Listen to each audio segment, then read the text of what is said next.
Senator, the Honorable MCS, and staff, again.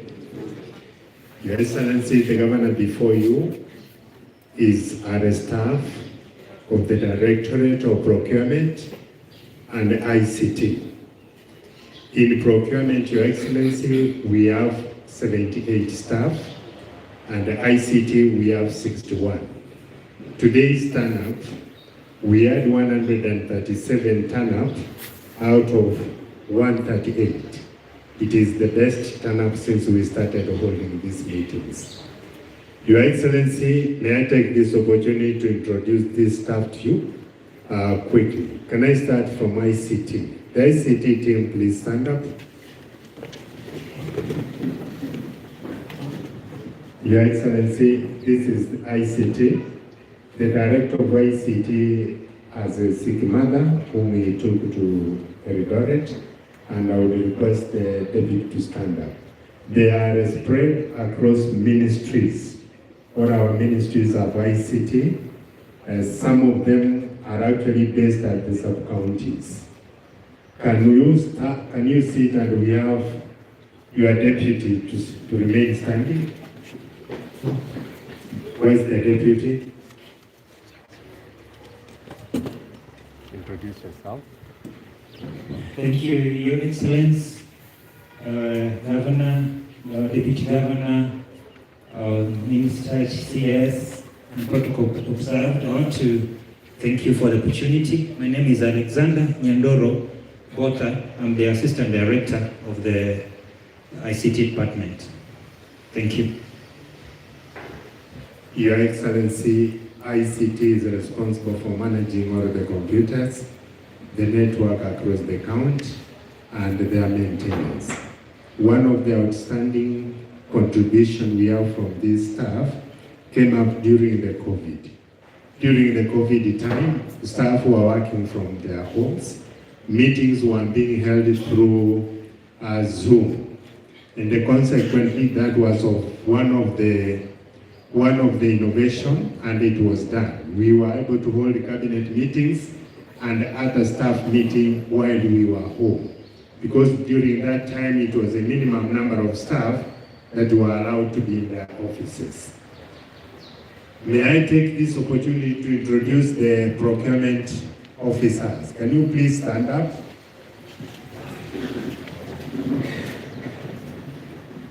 Your Excellency, this is the team of the procurement officers. And once again, they are spread across ministries. Each ministry has a procurement, one or two depending on the size. And when you go down to the sub-county hospitals, we have also some officers who are based at that level. May I request now the outgoing director, can you please sit? Your Excellency, Nelson Mageto has been the Director of Procurement, but he was recently transferred. Can you sit? In his place, Janet Nyangena has been appointed to be the Acting Director. Could you please introduce yourself? Thank you, Your Excellency, the Governor and the Deputy Governor, MCS and the Senator, all protocols observed, my colleagues, I'm Janet Nyandoro. It's a pleasure to meet you today, and we are ready for it. Thank you. Thank you very much. Your Excellency, the role of procurement comes in when the chief officers approve the requisition. It has come and it is delivered to the Department of Procurement. Then they will prepare the tender. If, depending on the amount, they would also prepare a quotation. And that is computerized. It is done in the system. And once they have done that, they get responses, and then an ad hoc committee is appointed. The role of the ad hoc committee is to do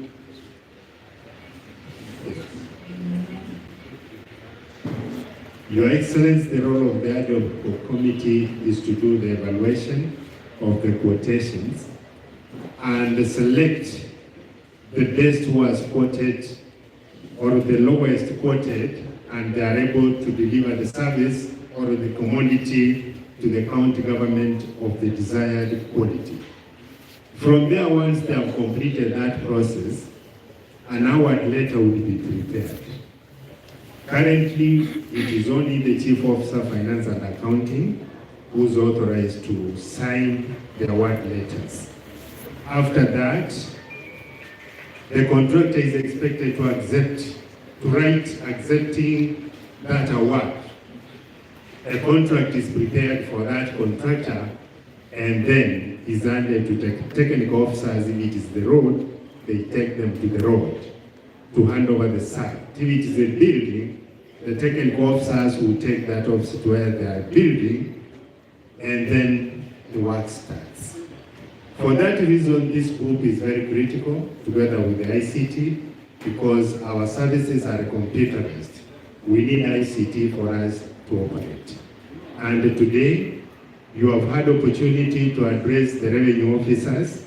You have had opportunity also to address the accountants.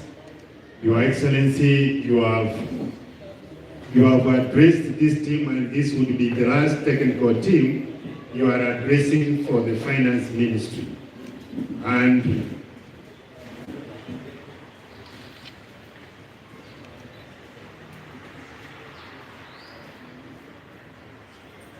for that, may I take this opportunity, Your Excellency, to invite the Deputy Governor to take over the program from here and guide us on the way forward.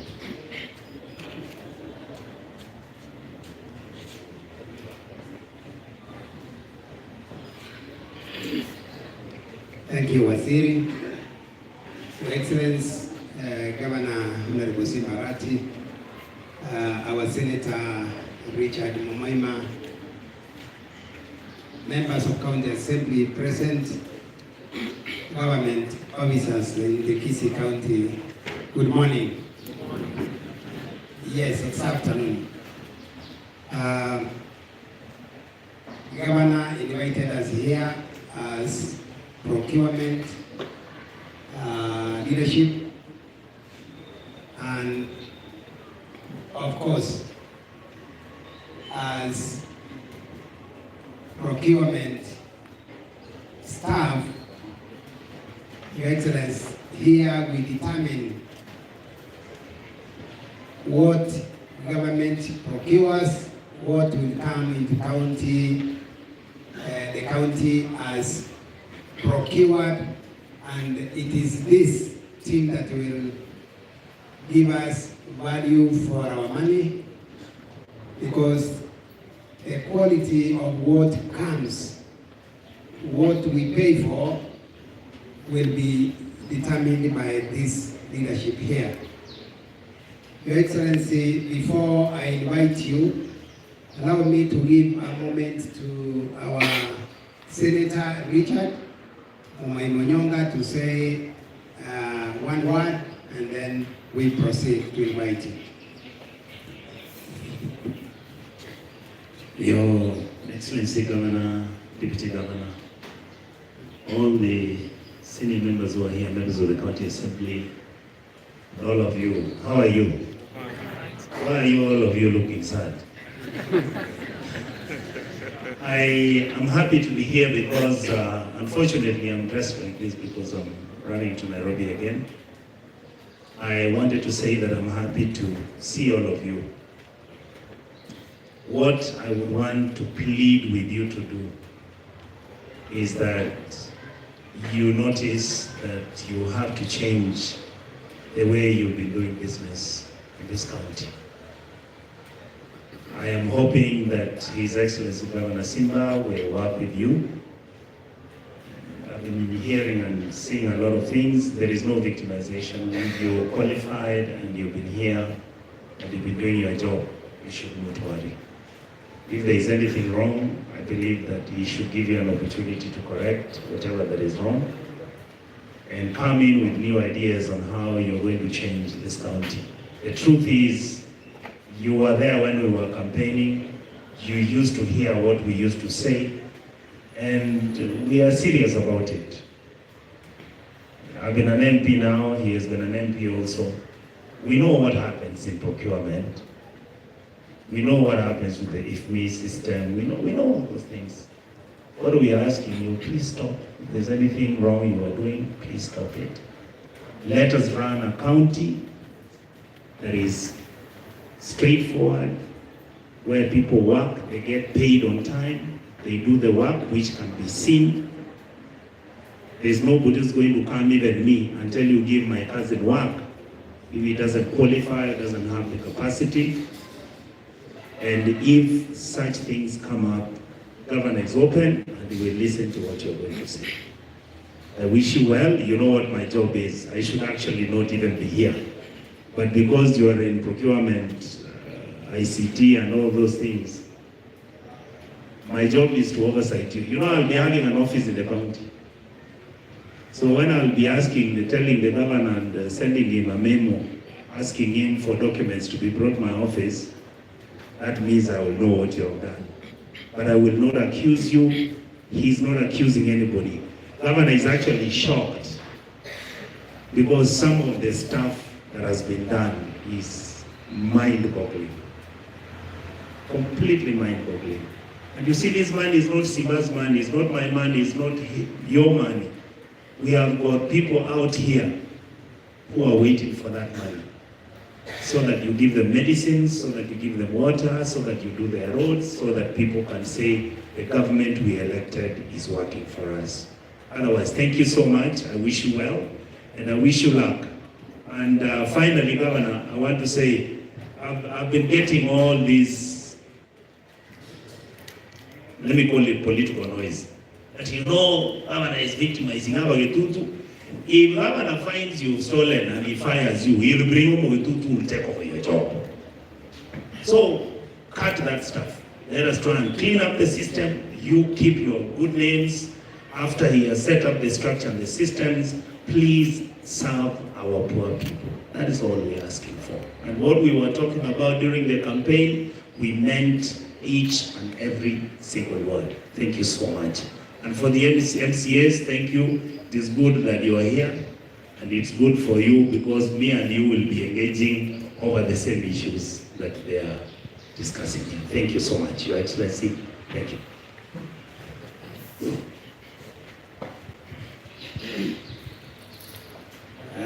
After Senator, allow me to request you to join me in welcoming His Excellency the Governor to address us. Your Excellency the Governor. Thank you. Okay.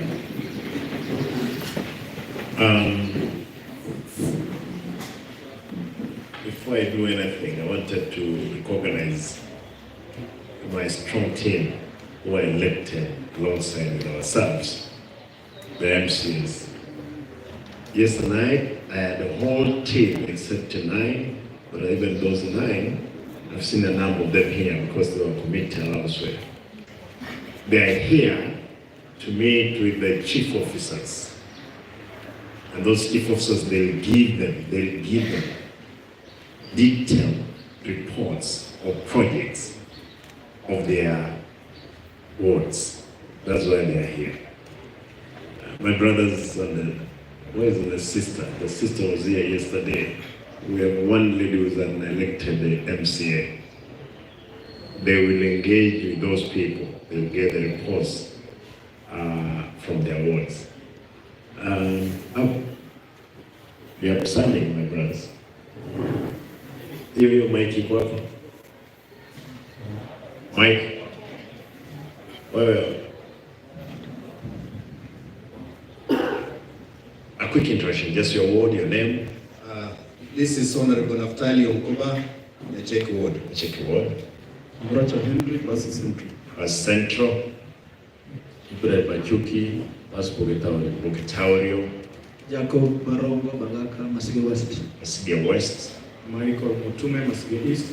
East. John Sambo, Bas Chache. Yeah, this is my boss in my ward. He's the big man in my ward. Kama Sobare, Basi Koitangare. Basi Koitangare. Uderi Musbek Mukimongi. Mukimonge. Jim Kenyanya Tabaka Ward. Tabaka Ward. Samuel Mauti Bogetenga Ward. Bogetenga. Manane Richmond Bogeka Ward. Bogeka. Moindi Peter Keumbu Ward. Keumbu Ward. Shemi Mwaya Birongo Ward. Birongo Ward. And the Sengera Musoki. Great, thank you. I had the number of them yesterday. I'm sure they're coming in, and they will get your reports. I'm surprised there are some people who have not appeared in those reports for those awards. You know, we will give you the week to do your work. Karibu. Good afternoon. Good afternoon too. Just a quick recap on what my brother Manyoka said. Now there is the insinuations across board. Oh, Simba is looking for an excuse to dismiss people. I've not dismissed anybody from work. I've not seen. The only thing I've done, I've unearthed rotten rot among ourselves.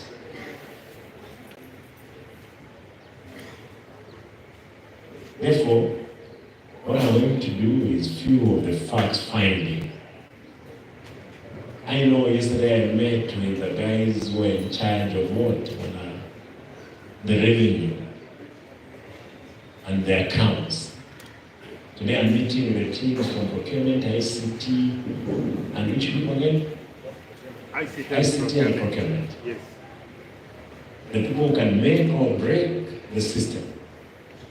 Especially the team of ICT, through network, infrastructure, the big load that we need to go around and fix. But for today, I didn't have any information until when I appeared here. What is the time? I'm told there's a TV which wants me to go live at 1. Ambie ikifika 12:59 itaweza kuja for 1 minute. Niwache mwimbaji mmoja hapa atuimbie. We have a good composer song, hata kama Simba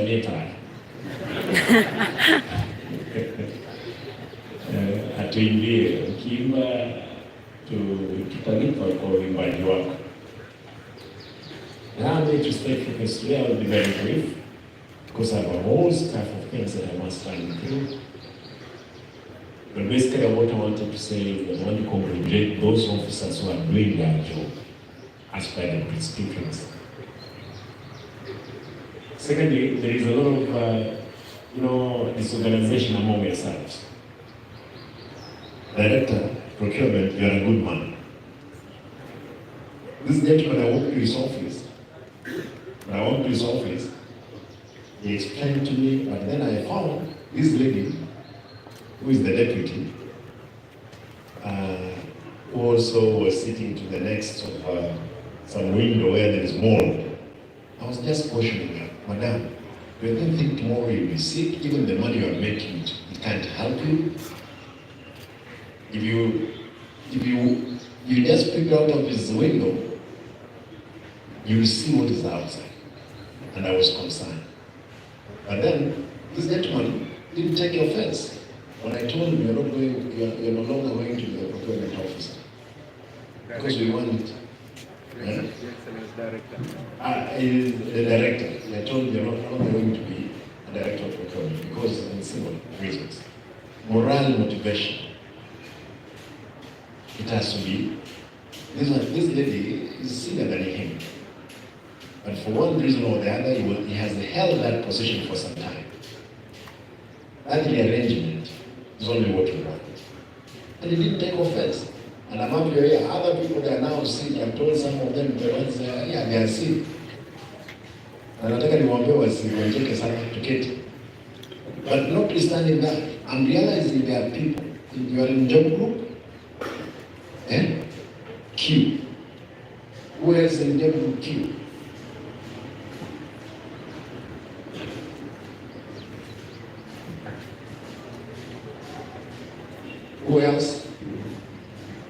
ones in job group M. Tukitoka M tunaenda wapi? M, P, Q. P wako wapi? Anybody at P?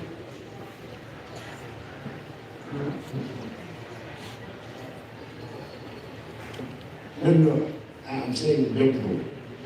P. You're acting. You act even in the job groups. I thought we just moved from one director. So you're moving one person from one job group to another. Do you need some acting? How do you act in a job group?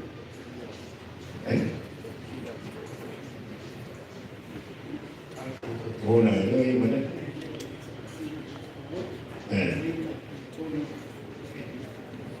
oh, he was?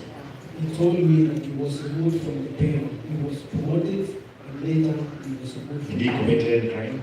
No, yes, he's a very orderly man, elder of a church, and the guy's a very good man. All right. Just a quick one. I had this is the nearest to Q. What papers do you have?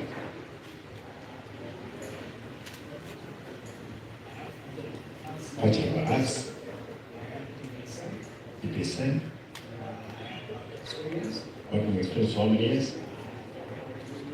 15 years. Why have you not been taken to Q if you have all that experience?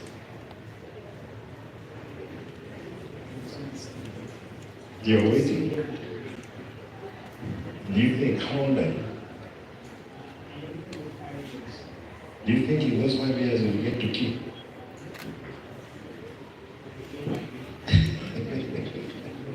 That's good. After Q is what? R. Do we have anybody for R here? Okay, Kate. Let's go. Let's go and boy.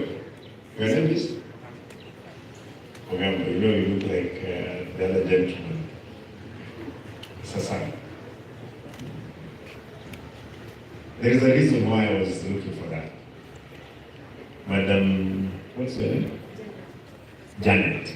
Madam Janet happens to be the senior most among yourselves. But I'm told there are those ones who have the same papers. Same papers. More qualification in terms of papers. And more experience. But they are in job at M. Imagine someone at M. Eh? Someone at K. H.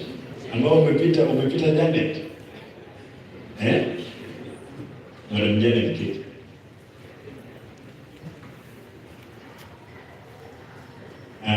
Waziri, when I walked in, you know, they had not opened my door. What I did is that I went around, picked randomly, like what I did the other day.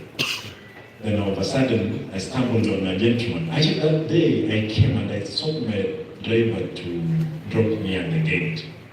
Then go around the queue. Randomly picking documents. Checking on documents. I stumbled on one man. Found the documentation and what he was telling me. I asked one of the officers, take this guy up there, let him wait for me. Alipofika hapa, nikamuuliza maswali. I didn't know that this is a man who had a godfather. This godfather, I'm told, they have arranged protests in their family to protest that I embarrassed the young man. But the man didn't have any paper. The man did not meet the qualifications. Mimi mngenyamaza hivi tuendelee kupiga makofi, si ndio? Am I doing the wrong thing? Hapana. Mniambie, am I doing the wrong thing? You want us to fix the systems? Yes. Hebu nione wale wanataka kwamba to fix the system.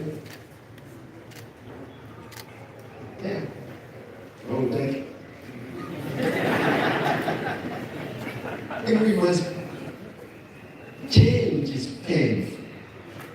And the change defeats plans. Or change overtakes plan. It's not going to be easy. This for sure. But truth be told, I'm determined. Went round, promised all our people around Gusii that we will deliver what my brother Simba said. That's exactly what we are going to do. Even my predecessor himself did not get the vote I got. It's because people believe strongly in the words we gave out in all our rallies, and we have no delivery. You guys will help us in delivering. In procurement, there is only one officer who has come before me.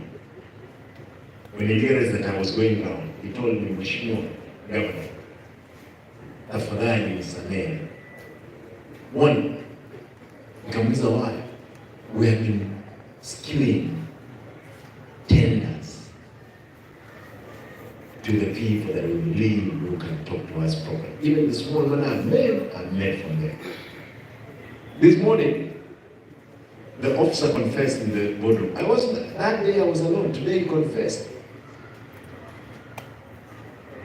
Wengine hapo Mungu na roho ngumu, hata kama tupige wewe yundo kivipi, nasema afadhali nife lakini sipeana habari wewe. Nataka niwashikishe kwamba niko na habari ya kila mtu. You know, I used to think Senator, he was just fixing for purpose of the elections or campaigns. Kumbe the information he had, it's factual. My brother, that information is true. You need to pay me. I will. Thank you, because I've come to confirm.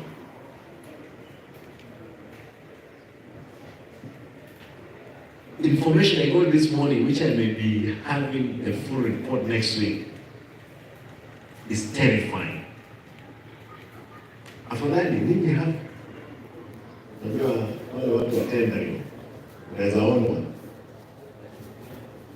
kwa sababu ya document, lakini watu wanaweka even those tenders zingine, they have never been executed. Mmepeana tender, you have procured the tender, imepeana, it has never been executed on the ground. Yesterday, Mheshimiwa wa Rais Moketao Ilyangusu, a lady confirmed here that market imelipwa hata imeanguka.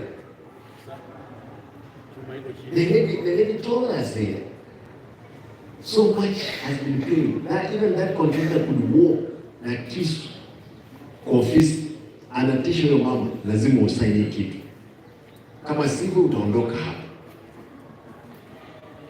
The lady confirmed yesterday, an accountant. Lakini mtu anatengeneza tena ni nani? Si ni nyinyi? Yes. Let me do this quick check. Very quick. Edgar Mwanja. Where? I believe that I'm saying. I'm informed 13 people were employed recently. 3-4 months down the line, they have never appeared. They have never gone to an office. If you ask the director, doesn't know them. Do you know those 13 people? Yeah. And there were 13 for 4 months. Now they are waiting to be paid. Unakunyonga kitu?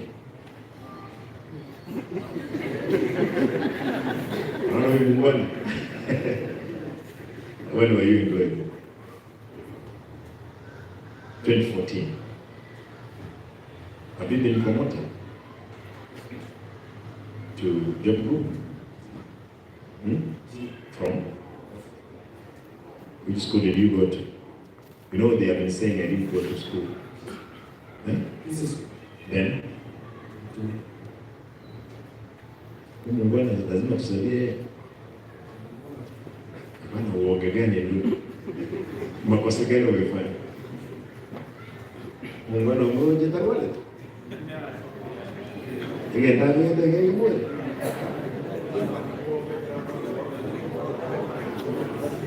Ndio. Tumuka. Information ndio kwa wane. Don't panic. Lakini uliweka kitu sangapi kwa mwili? Pe kiti hapa. Pe kiti moja hapa.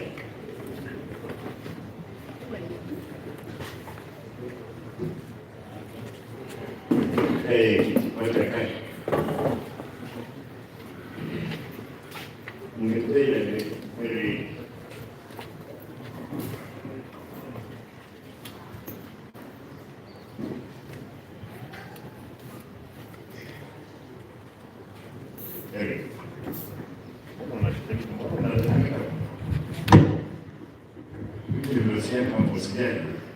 Relax.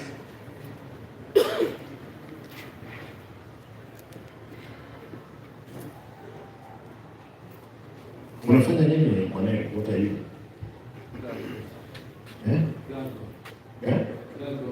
Flag officer.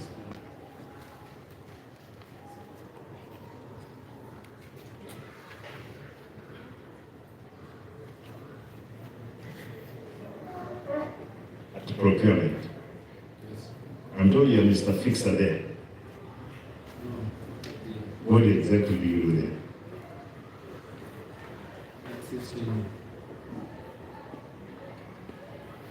There's a scene in my Gusii, so I assist him. I work at the Empire, there's a scene of procurement there, so I assist him with that.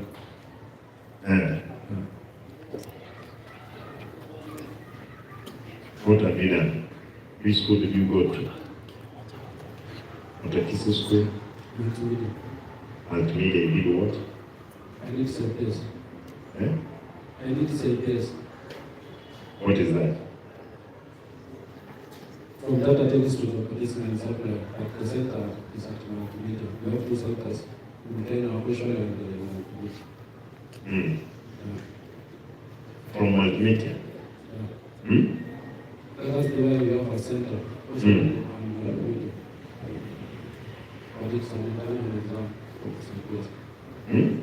So who is the boss of this gentleman? What? Amera? Wewe ndio ulipelekwa Yanga. Huyu mtu ni wako? How do you know?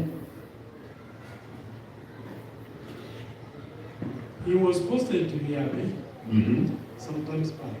But for the last two months and a half, I've not been seeing him. Where have you been? Sick. Uliambia mkuu wako? Huyo? Daktari? Ukiwa mgonjwa kwa hiyo inafanyika nini tu?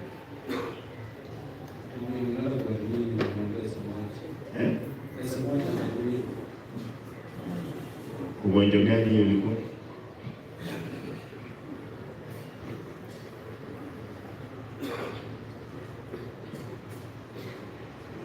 Janiambia ukweli.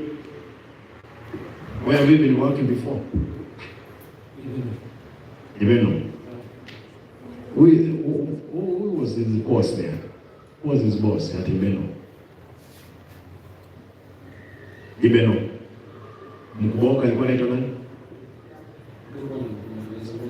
Wewe ndio mkubwa huko.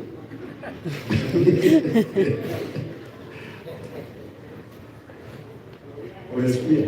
Huyu ndio mkubwa Ibeno. Hakuna, you're the, what were you doing there? It's the boss. Someone. Ulikuwa unafanya nini huko because your work is different. Barua ya kupeleka wewe imekuwa hapo. Ama ya kupeleka wewe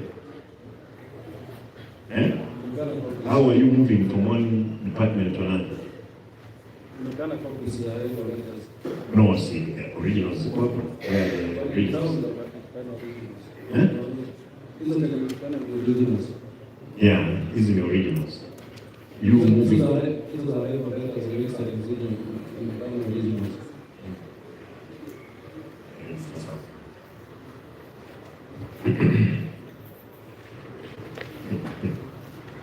Waziri, hao ni watu wako. Who move from one department to another without being transferred. To Ibeno. Now he's in Bonchari. 2 months down the line, he has never appeared before the in charge. And these guys are in procurement. Eric. Yes, excellent. Tunataka tukimaliza wewe tuonane moja kwa moja na usiwe na uoga. Sawa sawa? Sawa.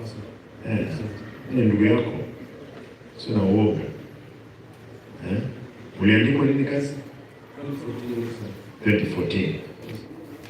You have even been promoted.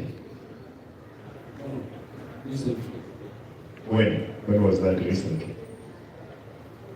20? No, sinakumbuka. Wacha kuangalia. No. When? Promotion unaikumbuka? But it was not really affected. It was not really affected.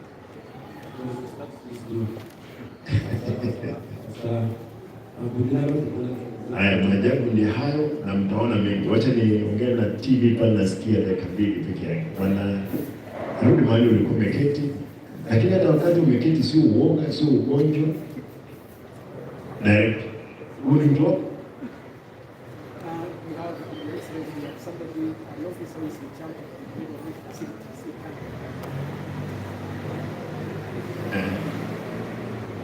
Atawezaje kuwa kwamba yuko procurement na yuko katika department ya health tena? That's why in essence I'm saying we have 3 levels. We have headquarters, those officers who are working in headquarters, departments. We have those guys, officers working in KTRH, and we have officers working in the health facilities. So there is an officer in charge.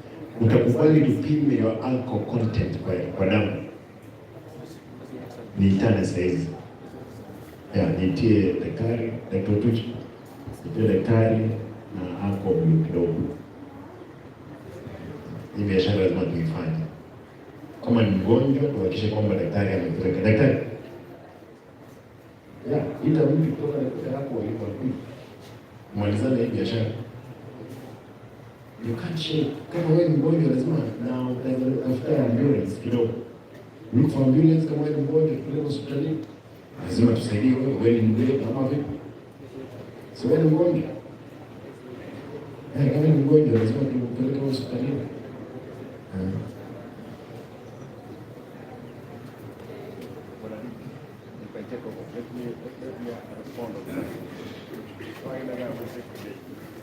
I'm coming, sir.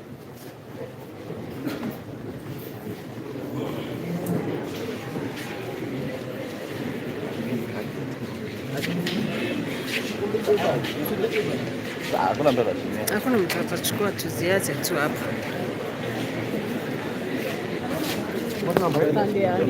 Mambo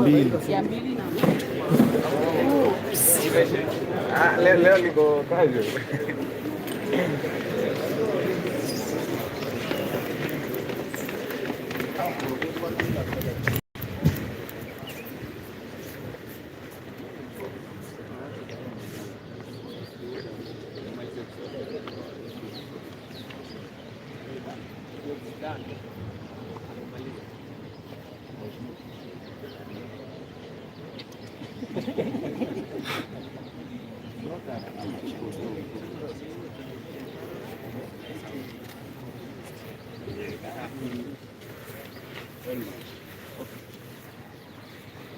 Hapo iko sawa.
Naam, asante sana na kupata vyema kabisa kutoka gatuzi hili la Gusii, ambapo hivi sasa nimepata fursa ya kuzungumza na gavana wa gatuzi hili la Gusii ambaye ni Simba Arati, na kutoka wiki au kutoka alipoweza kuapishwa ameweza kuanza utendakazi wake katika gatuzi hili na kupitia idara mbalimbali ili kuweza kujua ni yapi ambayo yanafanyika katika idara ile.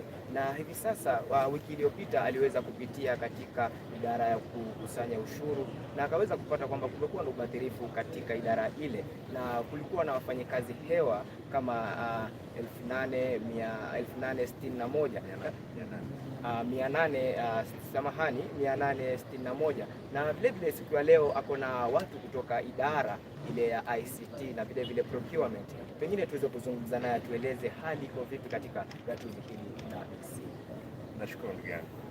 Masuala muhimu ambayo tumeamua kuangazia, masuala ambayo kazi nzuri tupate kusaidia jimbo letu la Gusii. Pamoja na mimi, hawa ni waheshimiwa ma MCAs ambao tumeamua kwamba lazima waone ile kazi tunayofanya, ndiposa wako na mimi. Lakini cha muhimu ni kwamba tumegundua kwamba jimbo letu lilikuwa karibu kuzama katika dimbwi na ufisadi katika kuajiri watu, ufisadi katika wizi wa fedha za umma, na hili ndio tutajaribu. Ni dimbwi kubwa la shida ambao tu, na tunaendelea kuogelea pale, ndiposa tuone kama tutaweza vuka ile ng'ambo nyingine na kio kwamba ni wasafi. Lakini shida iliyo hapa ni shida kibao ambayo lazima tushughulikie. Nimesikia vitisho imetolewa, Simba anachofanya sio kitu kizuri, naua yeye. Mimi niko tayari katika kifo chochote. Kifo kibaya ni hiki kifo, watu wote wamewekwa katika ufisadi, na mimi nimesema kwamba niko tayari kupambana na ufisadi huu kwa hali yoyote. Hatusemi kila mtu ni malaika, hata mimi si malaika, lakini kuna kiwango ambacho tunaweza kukubalia kwamba tusamehe watu. Kuna kile kingine tutapeleka watu mbele ya Mungu, Mungu hawasamehe peke yake, kwa sababu sisi sio kazi yetu sio kusamehe, ni kuwakamata ama kuwavua na kuwaeke mbele ya Mungu, waombe msamaha mbele ya Mungu na Mungu awasamehe. Kwa hivyo hilo ndio swala tuko nalo pia. Pengine siku ya jana ama kutoka siku ya Jumamosi tumeona kuwa na wafanyakazi upande wa kukusanya ushuru. Ni yapi yale ambao waliweza kupata yapo na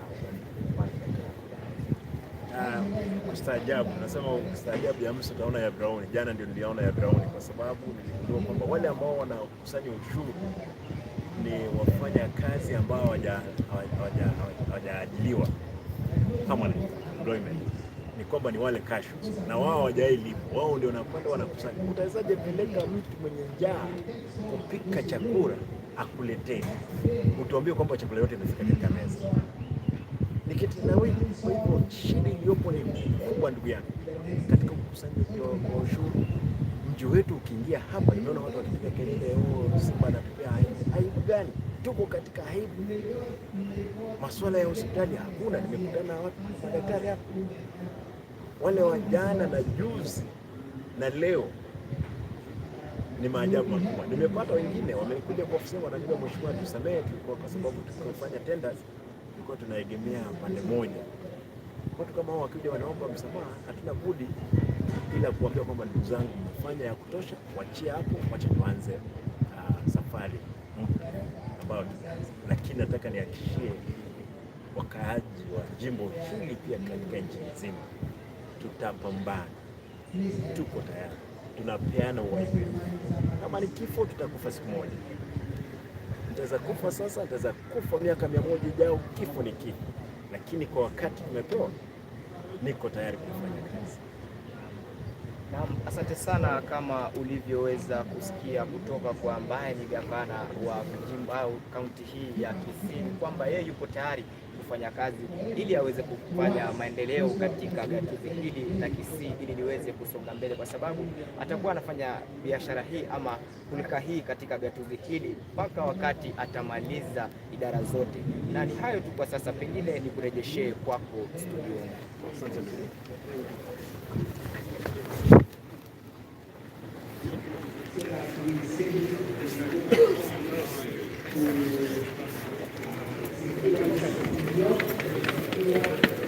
Biu.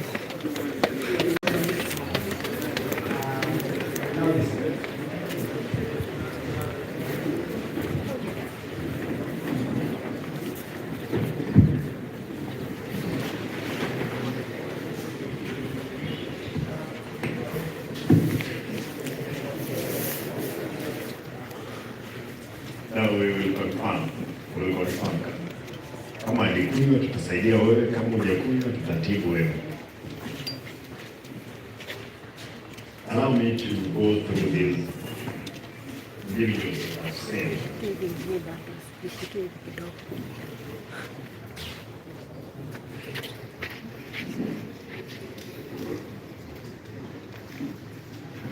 Sorry, I must have been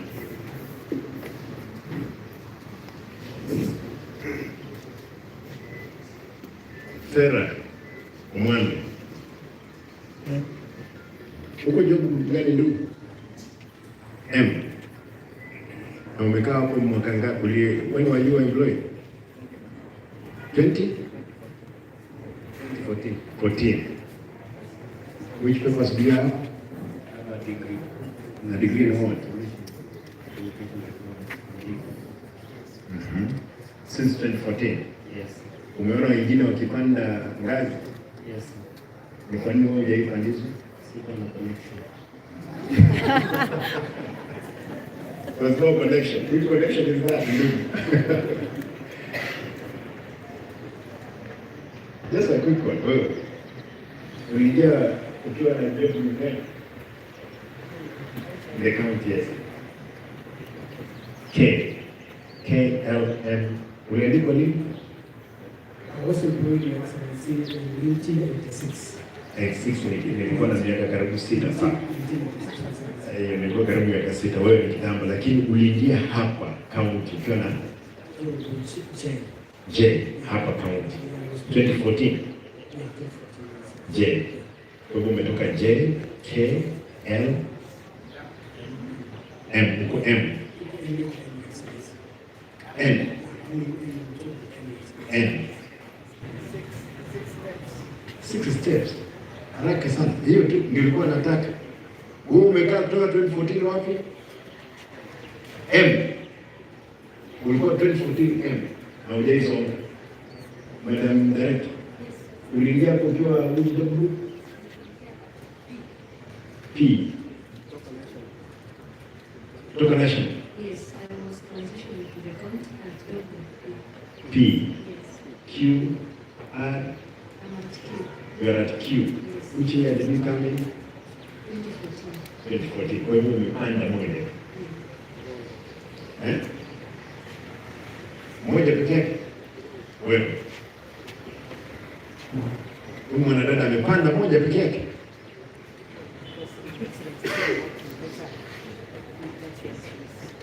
No. Hebu nione ile uliingia. Show me mahali uliingilia mahali.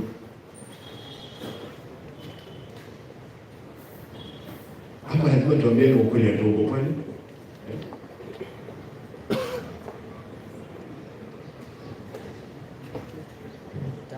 Yes.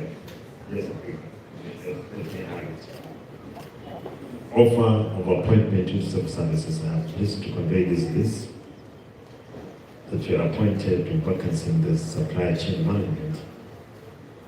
Officer 2JG on preparation terms of services. This is 2011. Group J group, job group J, 2011. National government, yes. The salary attached is this. Where is now the count, madam? Janet Magoma. This one.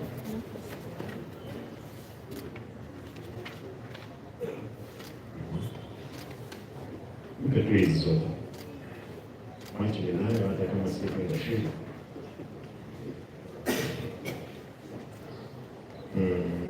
Just a minute.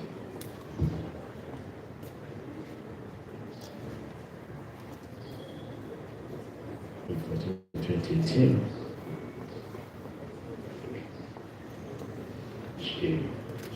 Right. Director procurement. This is 2014, the time you came in, isn't it? Appointment on a senior procurement officer, job group P. Kwa hivyo ile ingine yote ilikuwa katika national government 2011. 2011 ilikuwa job group J. 12, 13. Kwa hivyo J, K, L, M, P, M, N, O, P, P. Oh, it's not there. No, let us start now. J, 2011. K, L. How, well, I don't know how they, can you get all these ones in 1 year? These job groups. Yeah. Yes. It's possible for you to move from one or two, depending on your papers. Yeah. Your Excellency, when you were employed under the national government in 2011. And I was posted in Gusii as the head of procurement for the county commission in charge then. And when the county started, the procurement who had been sent by the transition authority, Mr. Salamba, was sick for some time. So Salamba? Mr. Salamba. You what? You what? Retired. Oh, retired. The one who was sent by the transition authority. Then when the governor then requested the county commissioner to second an officer for her office, that is how I came from the authority of the transition authority. That is how I was there under transition. Is it a common practice? That's what I've you know me, I've never been a civil servant, other than being a member of parliament, a councillor, a vegetable vendor. I've never been a civil servant. Is that a common practice? You see, we're talking of J, K, L, M, N, P, 6. Is it possible that you can jam all those ones and be at P? No, common practice. Just let me there. As senior civil servant, you then pay your niambie. Muungwana amekuwa kwa civil servant mara nyingi sana. Is it possible? I don't know, Your Excellency. Let me give my example. I joined the civil service in 1987 at 87? 87. Yes. Ukiwa na miaka 7? Yes. That's when I joined the civil service. Okay. I moved to J as a graduate. Yes. And I stayed there for 7 years. And every 3 years or 4 years, we go to the National Public Service Commission for employment. It's very rare for this to happen.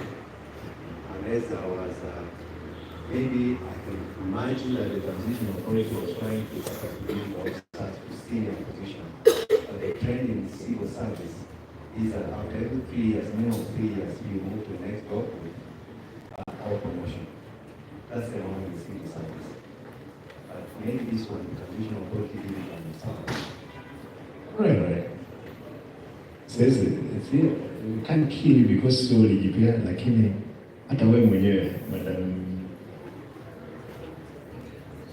Janet, hata wewe mwenyewe unaona hii leo uzae mtoto leo atambaye kesho asimame akimbie azeeke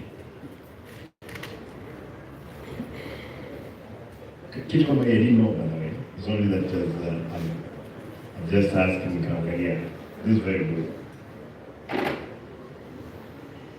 And then you're the kwa hivyo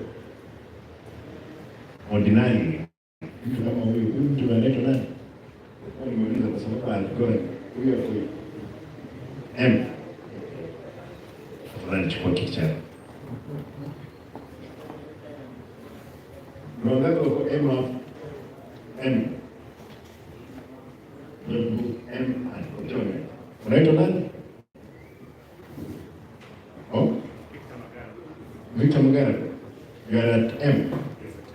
For how long?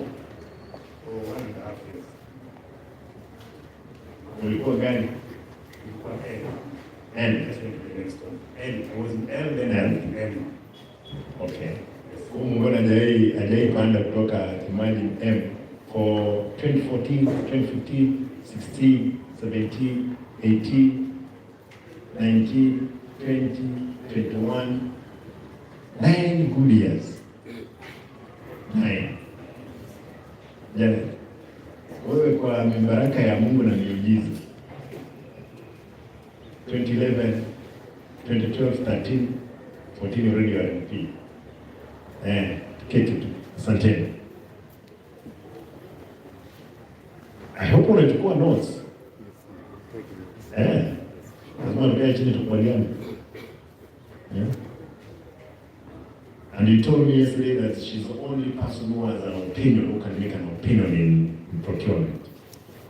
At that level, as the deputy director, if he's not there, he's the one who can make the professional opinion on procurement.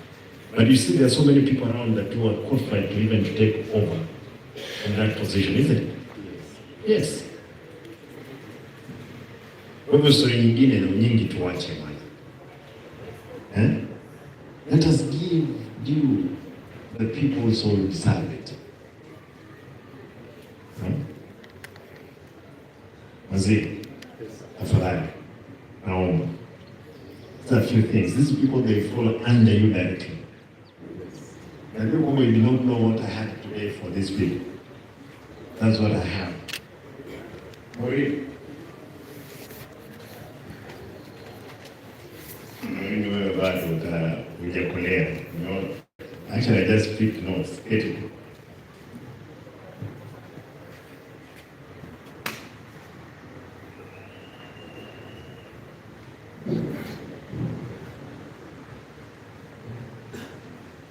Where's Kirangi? Agenda. When into ICT. Who is in charge of ICT? Well, do even just infrastructure for ICT before you lay network. Hapa stadium hakuna CCTV. Hata huko juu hakuna CCTV. Offices where ladies are being sexually harassed in the assembly, no CCTV. Mtu akiwa harassed, mtu akipiga kelele as she's going down the stairs, nothing captures that intentionally.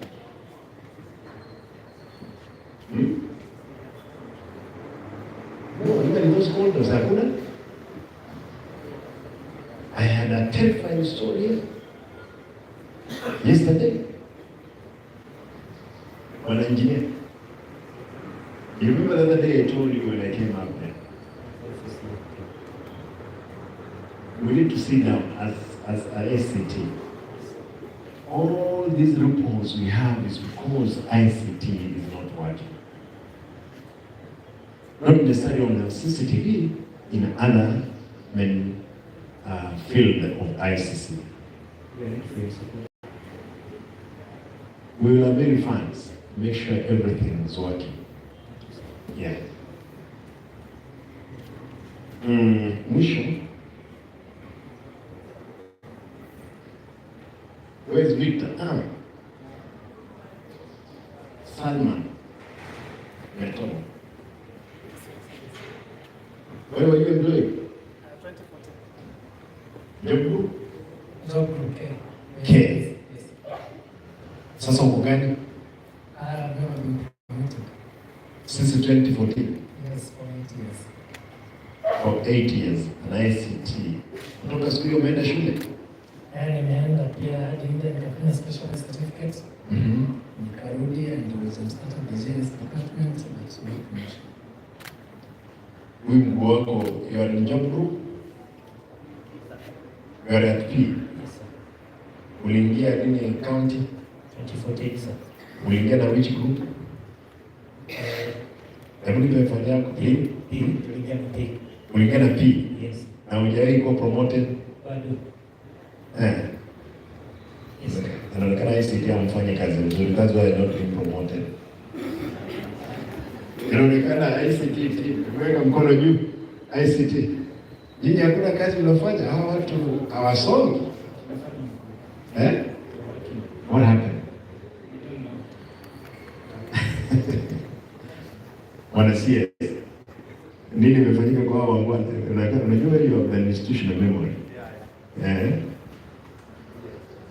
The procedure, Your Excellency, in government is that the head of department, who is the chief officer, sits under the Departmental Human Resource Committee, recommends promotions to the county. That's the procedure. Therefore, it depends on the department. You hear that? Excellence, I'm aware. It was discussed. We even have an HR officer in charge of ICT and finance, and she can confirm that. Who is the HR?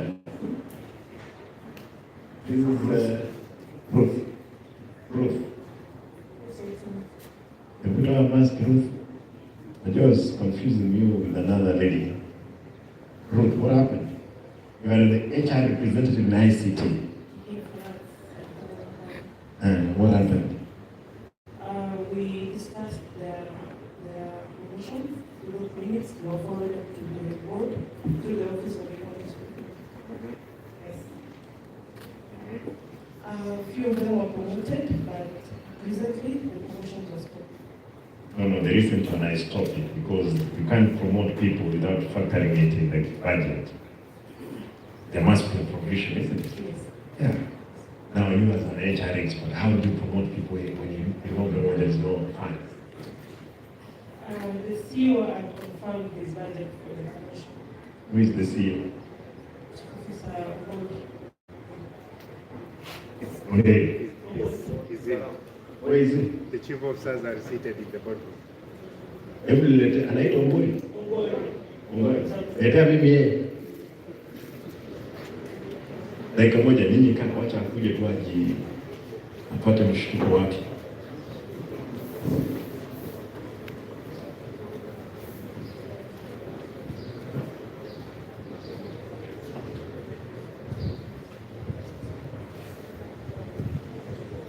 Jana ni hukumu. Where's jana? Ndugu, hebu kuja na karatasi yako. Elijah Ezekiel Gusii.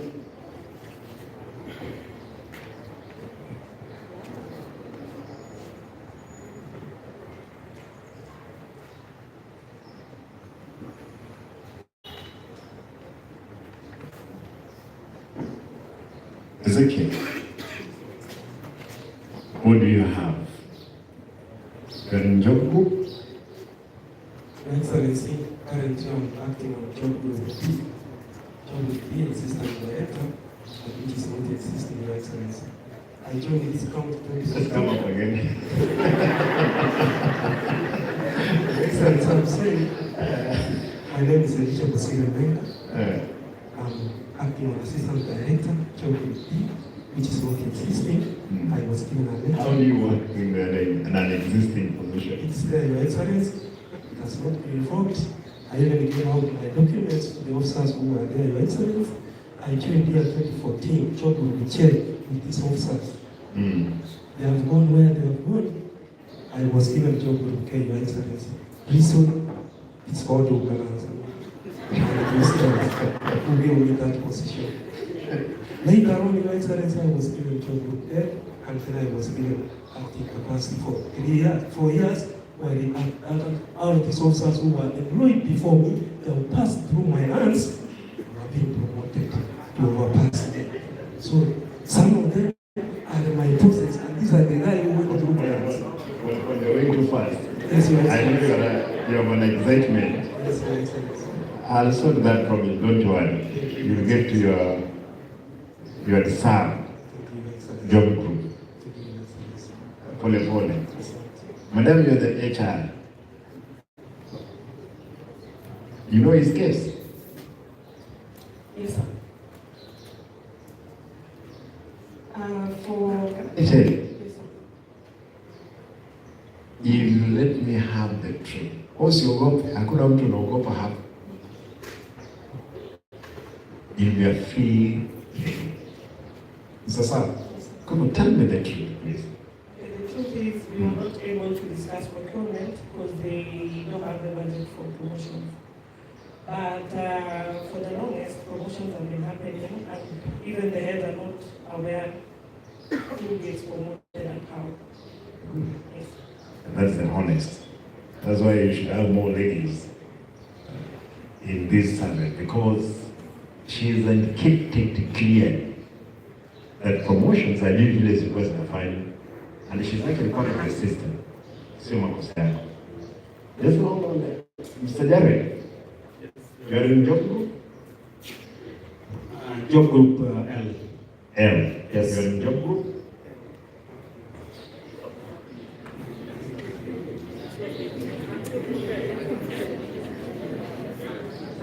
I want to confirm, do you have any document showing that you have done procurement course? I would say that actually when I went to an interview, that was way back in 2004, because I was engaged as an employee of a local authority, that is the Gusii Municipal Council. Then that was, I think I was a trainee accountant. Then later on I was promoted to accountant 3. Then in 2004, we were called for an interview. There were vacancies that were existing in the establishment around that time. So the Public Service Commission officers came on the ground and we conducted an interview for which I passed. I was given a position of Supply Chain Management Officer 1. That is way back in 2004. So about the question of having that, I would say, and just to be honest, is that I was engaged, I was promoted in that capacity as an economist, because I did Bachelor of Arts, that is economics. That's economics honors. Yes. But you have no experience other than those what you've explained in terms of anything to do with procurement course in a school. Because indeed, if you've had it, you have a certificate against it, isn't it? Yes, Your Excellency. Yeah. Now, you know why we are doing what we are doing? I was very good people there. That's why they are going through. Therefore, we'll get this story. This gentleman, now this one, he was employed in 1988. Like you're in Mekanani. Yes, Your Excellency. You have Masters of Business Administration. Yes, Your Excellency. Bachelor of Supply and Procurement Management. Yes, Your Excellency. You have completed all professional courses. Yes, Your Excellency. You were confirmed as a director of supply chain management and later demoted for lack of a godfather. Currently, you are at J Group, Job Group L. Dr. Okum, my brother Jared Okum, has Bachelor's of Arts, no procurement course at J Job Group P. You must have had your godfather around. No, that's for another day. Of course, you can't say yes or no, don't worry.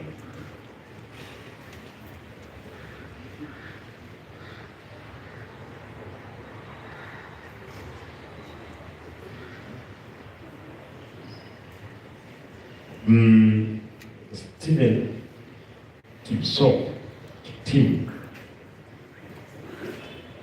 Kate. Kwa hivyo mnaona hayo? Guys, we are seeing what is transpiring around. Okumu, no, it's cut. Just to Okumu, I wanted just to point out that my brother, you are job group P. Umundiri for your L. He has all the papers, he has experience. Was it?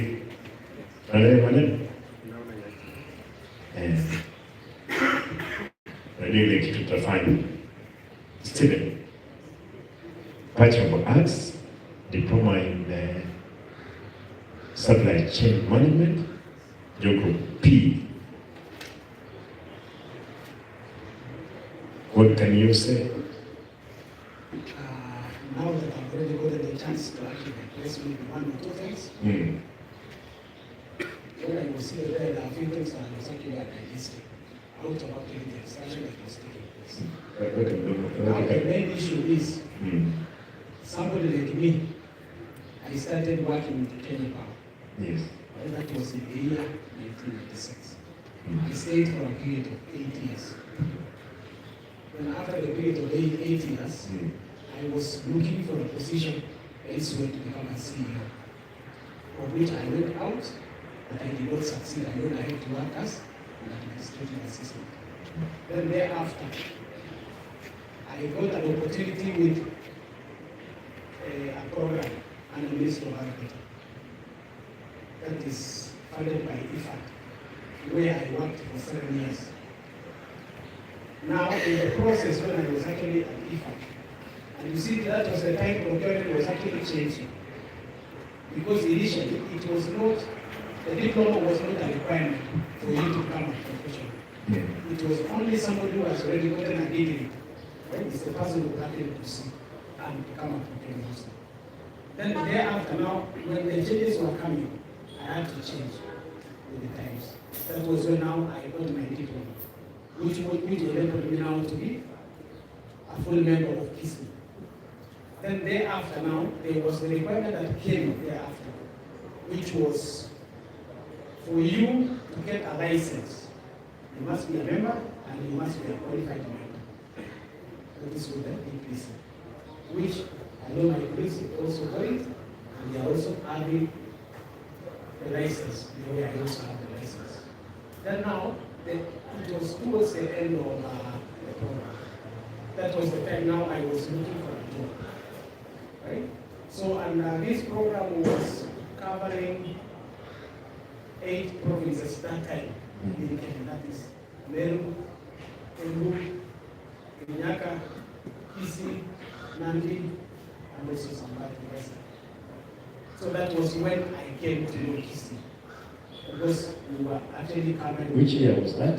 That was between 2008 up to, I worked up to 2014 March. Yes.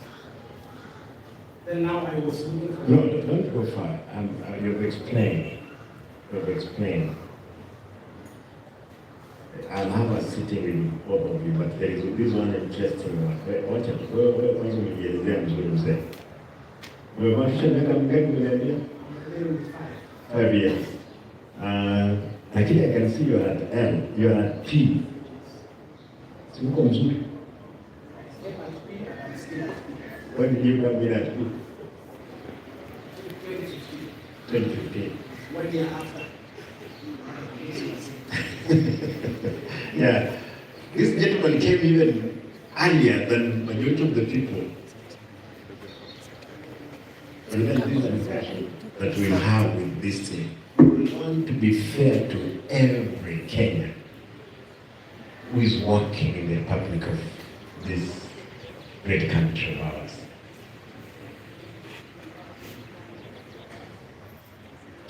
So comes there.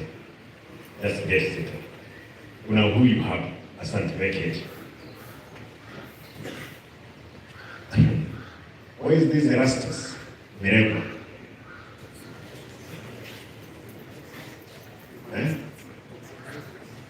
Erastus, yes. Not Erastus.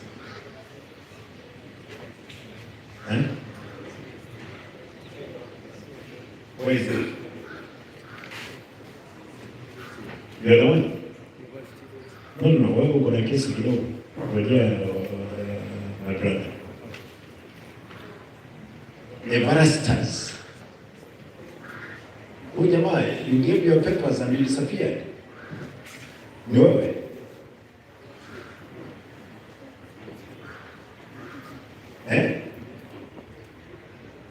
Waziri mtu, we must deal with this promotion.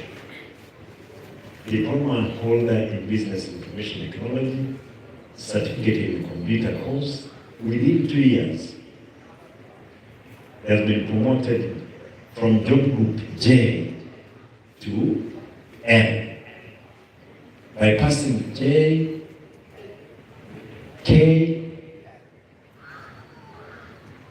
Actually, if I passed K without additional document, as far as the study is concerned,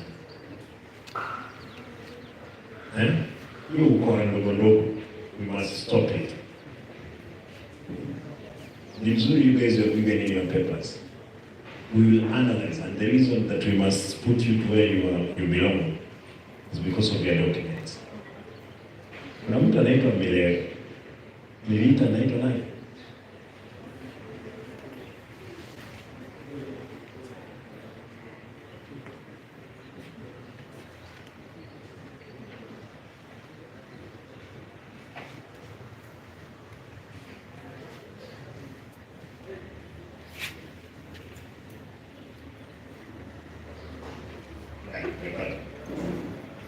Kirandi, where's Kirandi?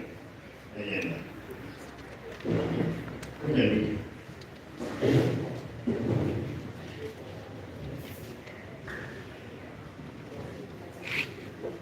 Your documentation. We were good. 2015. Yes, I was in 2015 to the county, but I was in 2006. No, to the county. The county is 2014. What are you doing? 2006, since 2006 to... Since 2006, when I was employed, I was employed by a program which was NASCO, MOH agreement, which was in some district. We were 192 people in the country. So, since 2006, I was working in DC district as a intersection of HIV AIDS as a national officer. Then I was transferred to Nairobi, to Kiambu district. I worked in Kiambu district, then I was taken to NASCO headquarters, where I was working in the Office of Biosafety and Biosecurity, still in the side of data. Then from there, I was transferred to the Office of Transport. Then I worked there until 2013. Right there. I worked there until 2013.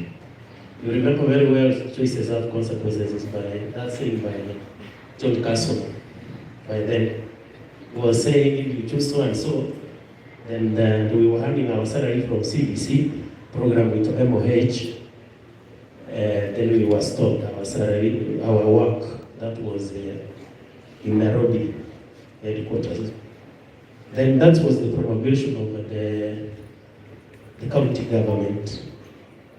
Then at the county government, I came there looking for a job. We didn't have a chief officer. We were only having just directors. So many seats were not even filled. But then I got an office with the director of health as an assistant to him. I worked there on contractual basis for 1 and 3 months. Yeah. Then I was assimilated with the county government around 2015 as a permanent application basis in the section of ICT. Then when I was assimilated, I was transferred to Bucha District Hospital. I worked there 1 year, and then I was transferred to Keungu Sub-District Hospital. I'm fond of Sub-District, Sub-County Hospital, where I am assisting the side of ICT program. Here in job group? H. We've been there for... Your Excellency, you can see the whole way of where I am now. These are so many years. Mshahara unakula, uko na gari? Gari, sina gari yangu saa hii. I had a car 208. I sold it. You can go to my team's account, you can get a car there. I sold it. Why? Fuel and the job group you have seen. How did The you family. how did you get it when you know very well that your salary was small, but this on the phone was going again? And then I was working with the program, like there were many avenues of making some few I was allowances. going, the HIV exams are a lot of money by then. Why have you not gone back there again? The program do change as time goes by, Your Excellency. But have you ever continued with your studies? Yeah. Currently I'm doing community health and development. Right, thank you. Thank you. I want to end there, but there is one person, Victor Nyagaka Magana. Nyagaka ulikuwa umesimama na tumekuja tu kwa kamoja. Wewe tutabadilisha wewe madaraka ukimaliza hata miaka 2. Lakini itatusaidia sasa. Yeah. Allow me to Sharon Amani Kerubo, ICT. We are going to 2017. Sasa Amani Msembi. Yes. Msembi. Yes, sir. You employed 2014. Yes, sir. Job group. Okay. Then since then you have gone. Yes, I have a master's in computer science. I've done my SNC, I've done my SLDP, and I went out of the country to do GIS. However, I've never gotten a promotion. You are still in the Job same group group. K, yes. You have not got far. No, I don't have. Actually, I'm not from this community. I don't know if that is the reason, but my home county is Machakos County. And I'm married in Migori County. That would be the reason. I do. No, don't try. We will promote people kulingana na kazi yao nzuri. Sasa, yeah, I got it. This is it since 2014. There are those ones even who don't have those papers, who don't have that experience, but they are bosses. We must realign those institutional structure. Wanchera Teresa.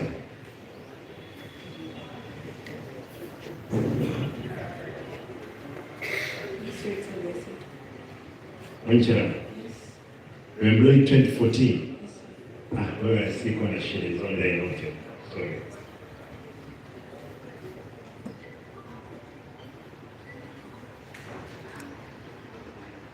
More of these manawaziri, more of these things that why I decided to take this route other than the other one, because of individual cases, other than Eric. Dr. Tuch, mtanifungulia pale kwa sababu alisema yeye ni mgonjwa. Fungua pale, base commander, mnajua vile vitu tunafanya. Angalia alcohol content. Huyo bwana pole tu, alafu you give me a report. Hiyo ni kazi yako. Wale tunaongea kwa hapa weke mkono juu. Chairman alikuwa hapa lakini ameenda. Chairman ameenda. No, chairman unajua mheshimiwa Nyonga anasemanga ndio mwenyekiti. Now that you're behind me, kuja pande hii mwana Ngore. Ile timu ya Ngore ilikuwa imesimama. Your Excellency, you are handling Salmani and Boda's case. Salmani na Boda.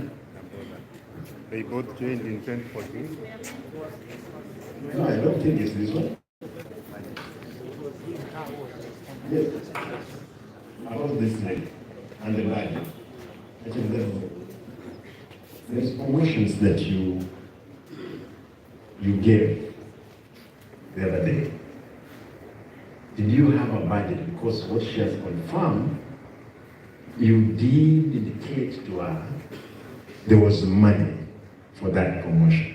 Did you have the money? We usually have money for promotions every year. Did you have it in the budget? It was. Waziri kuja hapa.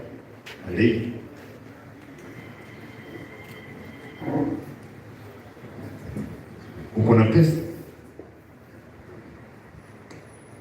Your Excellency, our wage bill is capped at 35% of the total revenue we get.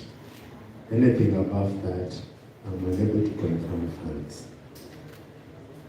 How do you confirm funds? The owner of the fund is this one. How do you know that there is money? It's just that because you are the big boss in there, you think there is money. Your Excellency, every year, every department has money for promotion. What we may not have is money to employ new officers.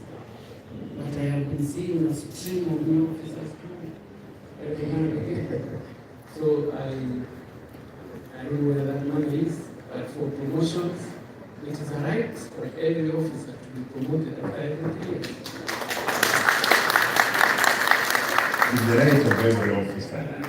Do you promote without money? Because if you promote them and they don't receive their money, what will happen? The issue of promotion, Your Excellency, this lady standing here, she is the human resource officer in our department.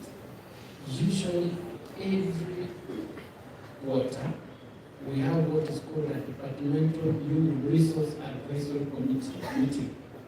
In those advisory committee meetings, we look at cases of officers who require to be promoted and who have met the conditions for promotion. We do isolate those cases that are seriously deserving. Like those officers, there is this officer here, Your Excellency, Metobo, there is that deputy director, there is my daughter Damaris, and many others. These are cases that we look at every quarter. And my duty as a CEO is to make a recommendation to the County Public Service Board as a human resource, departmental human resource advisory committee. It goes there. Now, what happens after that? I just hear Your Excellency. Some promoted people have been promoted, others have not been promoted. And employment is going on. And employment is going on. So, it is streamlining those things. Your Excellency. Thank you. That's what I wanted to do. And you have seen this Q&A. Pay, employment, something we must bring to an end.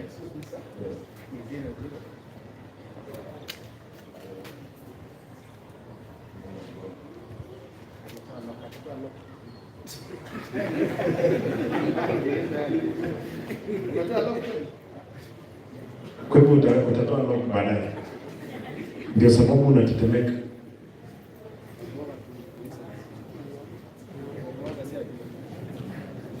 Sawa na base commander. Aje.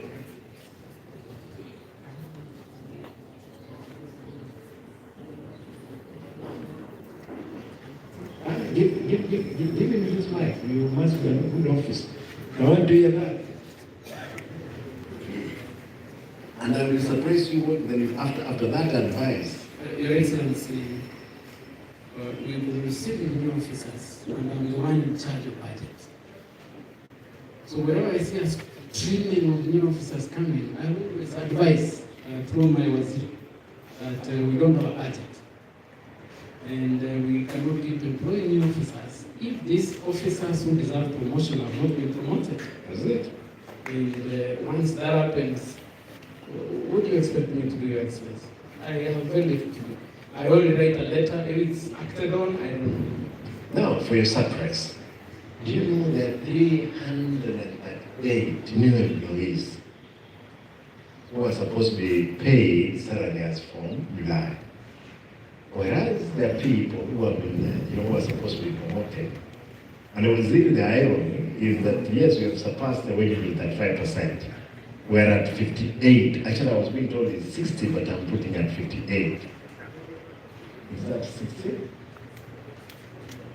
It's about 62. 62. And the cut line is 35. Actually, I saw other counties, they're at 45, 48, they're saying is bad. Sisi, we are the only county at 62. Can we manage? Waheshimiwa MCA, Mnasikia, we cannot manage. This guy is at 62. This is an expert advice from who has been advising these people, but they go ahead to start going. Thank you. Thank you, Banana.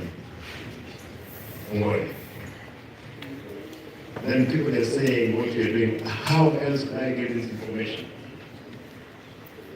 If I walk into your offices, you will say I'm Arati. This is the only way I'll do it. I'll send some people to where they belong. I will. We will make sure there is structures, institutional structures be followed.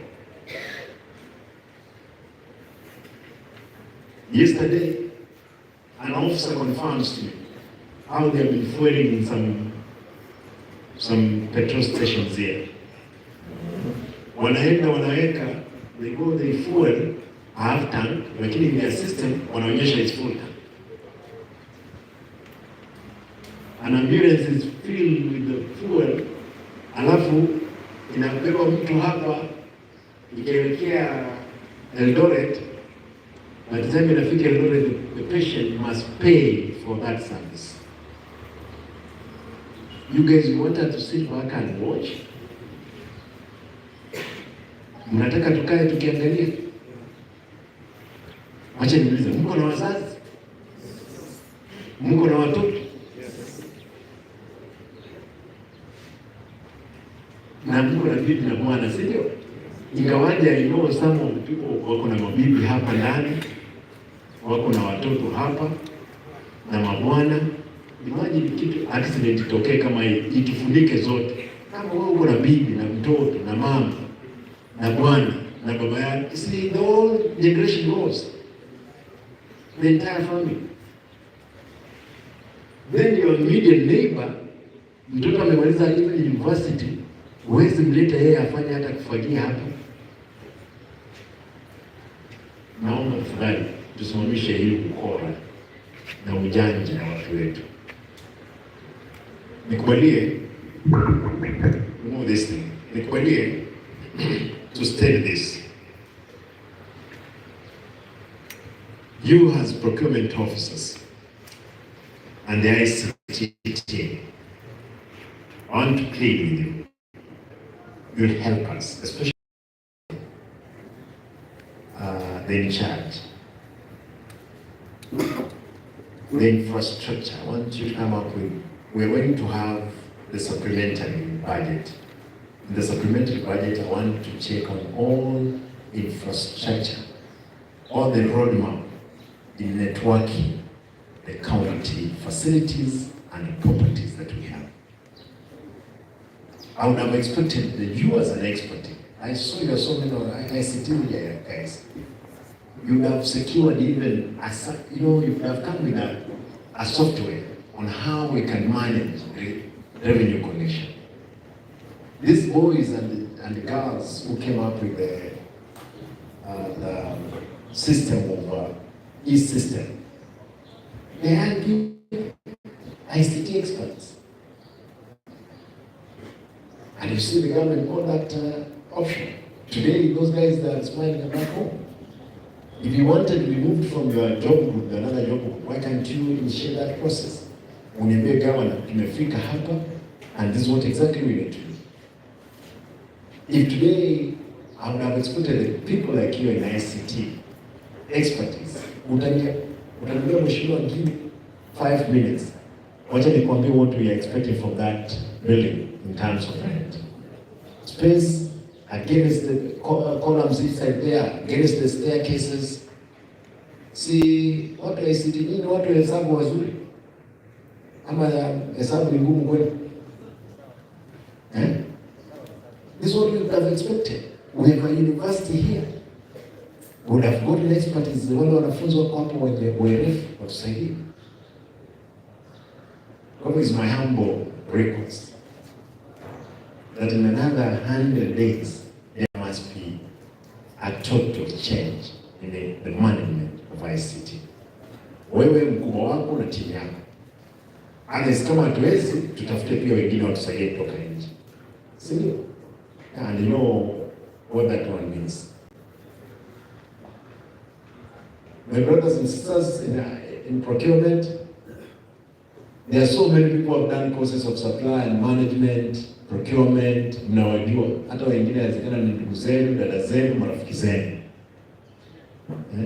Mzee Kipsoo, nyumbani wapi? Elgwe. Najua nikikutuma kwenu nyumbani Elgwe nitafutie watu 5 ambao ni expertise in procurement utaniletea. Jamani. Nyumbani wapi? Nyamira. If I send you to Nyamira, I ask for 10 or 20 procurement expertise. They'll be here. If you can't deliver, we must bring people who deliver. Wakusaidie, kwa sababu watu wengine hawezi jisaidia. Uko ndani ya shamba ya miwa, ujui miwa ni mitamu, umekaa ndani. Kwani wapi? Mnyingo. Kwani mtu atawa? Unajua wakati mwingine tukiwa kwa matanga wanaambia watu wa nyumbani simama, wenyeji wakae. Wewe sasa wewe umesimama wenyewe, wenyeji wamekaa. Don't worry. We'll disturb the system. Ambaye hajatoa lock. Nyumbani ni wapi? Yaani all the way from South Africa, uje kufungulia lock hapa tao.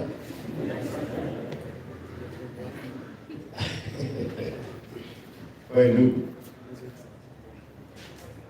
Acha tapata report yake. And I didn't want to touch a lot on your documentation. Be sure, for those officers who have been involved in the fraudulent awarding,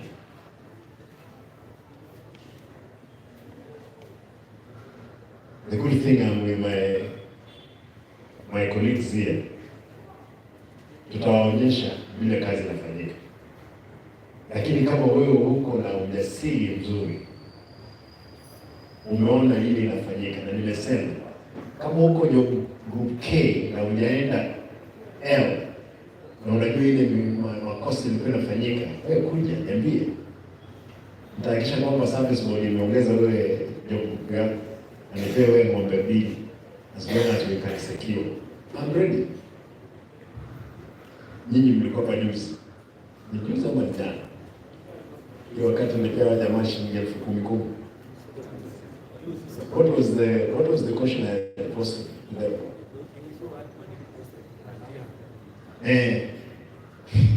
What happened is that money, watu walilipwa pesa, hata wengine hapa nasikia, watu wanalipwa pesa, then wanaambiwa rudisha. Wanapewa, like these ones were paid 60,000, according to job groups, 60,000, then wanaambiwa rudisha 45. Hapa. Huyu mwana. Miwani. Nikuulize, wewe ni mbona kweli? What are you? Unafanya kazi gani mama?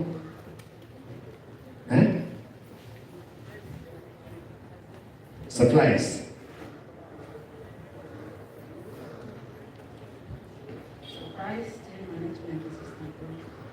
What are you? What do you do exactly? Unafanya kwa store? Yes.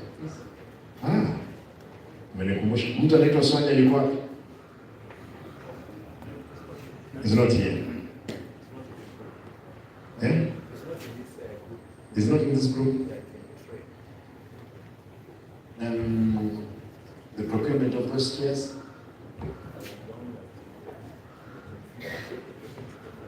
Which department? Who is the procurement officer trained? Madam, kuja, wewe keti, kuja. Ni mzuri umenikumbusha wakati nimeuliza swali. Unaitwa nani? Nipe faili yako tafadhali. Give me your file.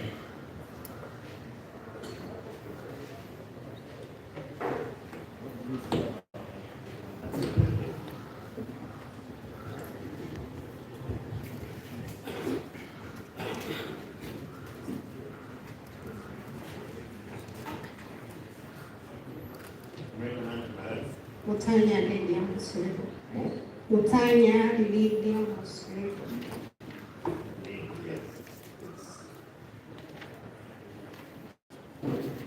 Unajua mtu anaitwa Sonia? Yes. Ni nani? Direct Administration. Did you at any given time procure executive chairs? They were ordinary chairs, they were not executive. How many? 30. Where are they? They were, when we received them, we dispersed them to the Department of Trade.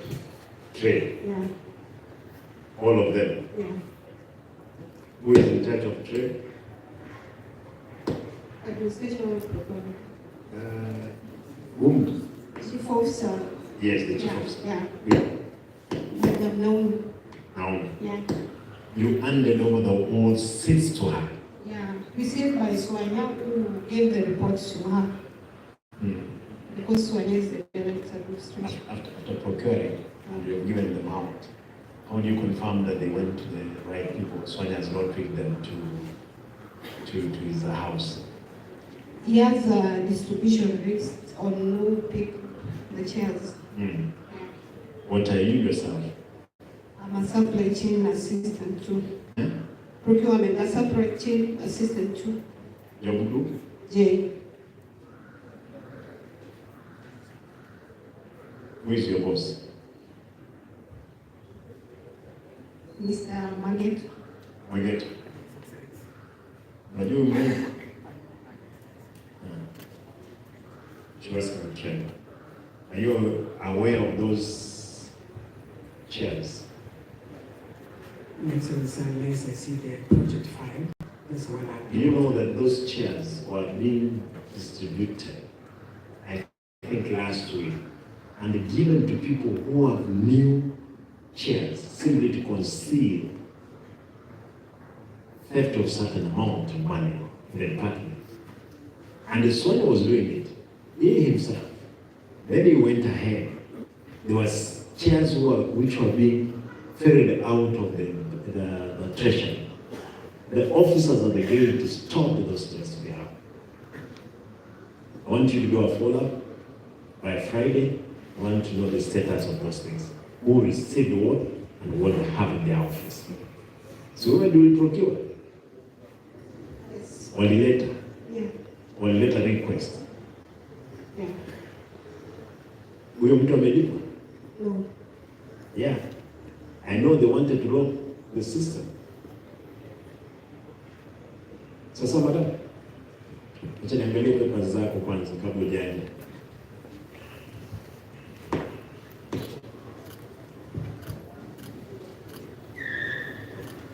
Jacob. When were you in India? In 17. 17. At what grade group? Jacob J. With a song?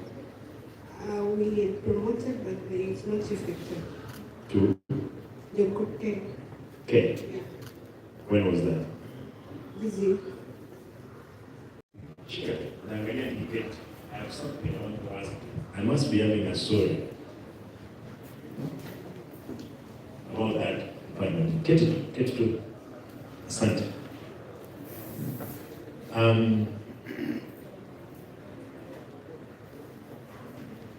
What else? I wanted to say something. Kuna mtu natafuta hapa. Mbona uko na ile chanjo ndugu yangu?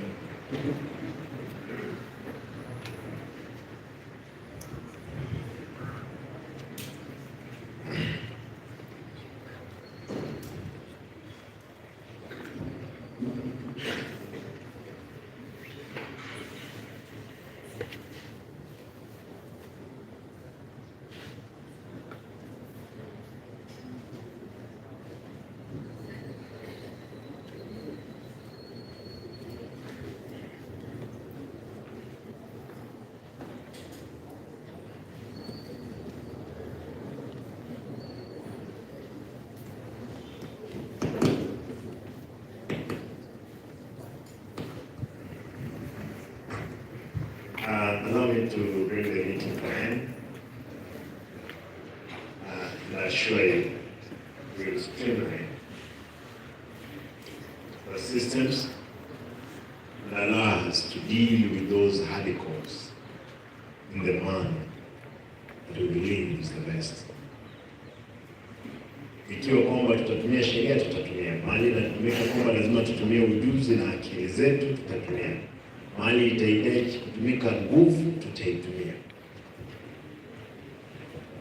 I'm a strong believer, and for those ones of you who did procurement and economics, the common principle, I think I must have read it in economics, is that for a human being to give positive results, pain must be inflicted in them. See, kuna principle kama hii. Yeah, for those ones who have good memory in economics. We will inflict pain for us to get positive results. But more important, I know most of you are being called, peana fulani a tender, give so and so a tender. It's not going to happen. People must pass through the laid down procedures of procurement.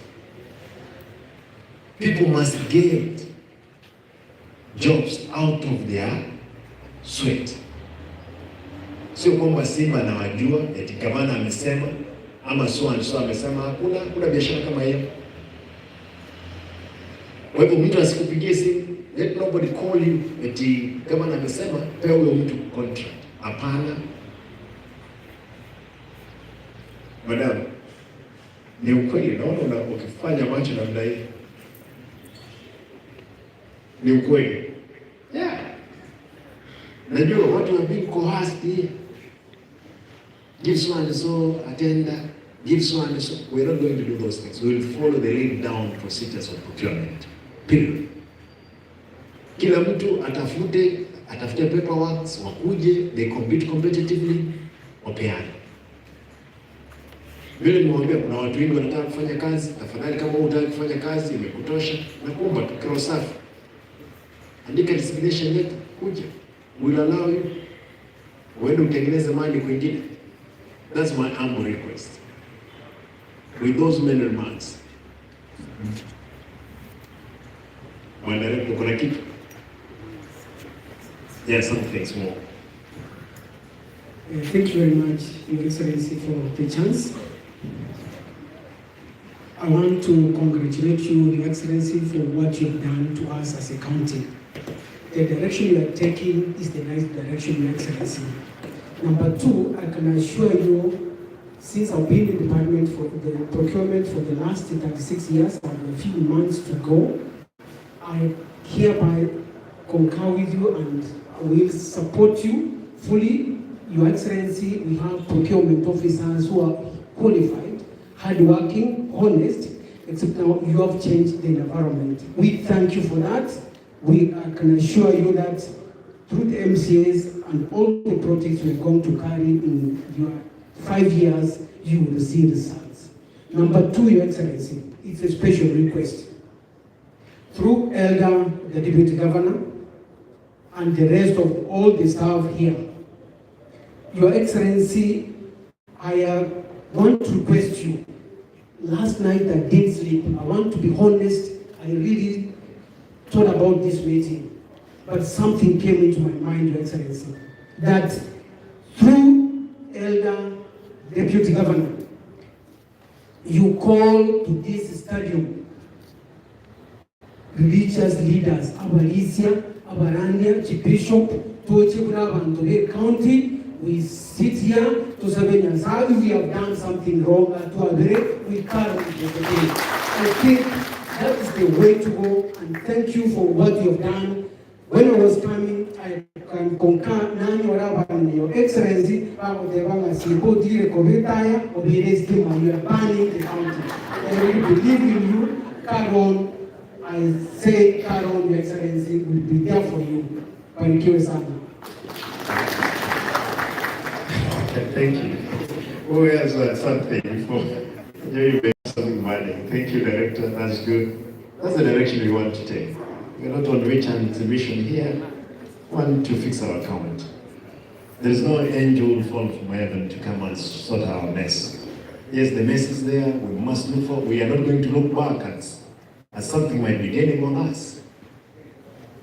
The only thing is that we must remind ourselves of the past, but we can't look back. We'll forge forward to make it happen. Yes, do. Thank you, Excellence. We'd like to say we're grateful for the concern you have for us. I think for the estate department, we've been struggling through. I have a burden of over 60 plus staff whom I believe that sometimes when they come to us, we don't have enough answers to their requests. But I want to believe that you're coming in and the passion you have for us, supporting us in terms of our work and even our human capacity, human resource capacity. I believe that we're going to surpass your expectations. And we have different units now for every, we have different functional units in ICT who are people who are dedicated to particular competencies. And we'll share with you when we have maybe a one-on-one with you as a department so that you can see how best you can help us. Above all, I want to pray that you as builders, you enable us to go for trainings which are existing, and above all, you help us also to improve some of our staff who have not stagnated their job groups. Thank you so much, Excellency. Thank you. Now that you are talking about stagnation, allow me. We're going to flash out the ghost workers. There are some guys who are employed, who are in the US, and are very busy, down, busy abusing us.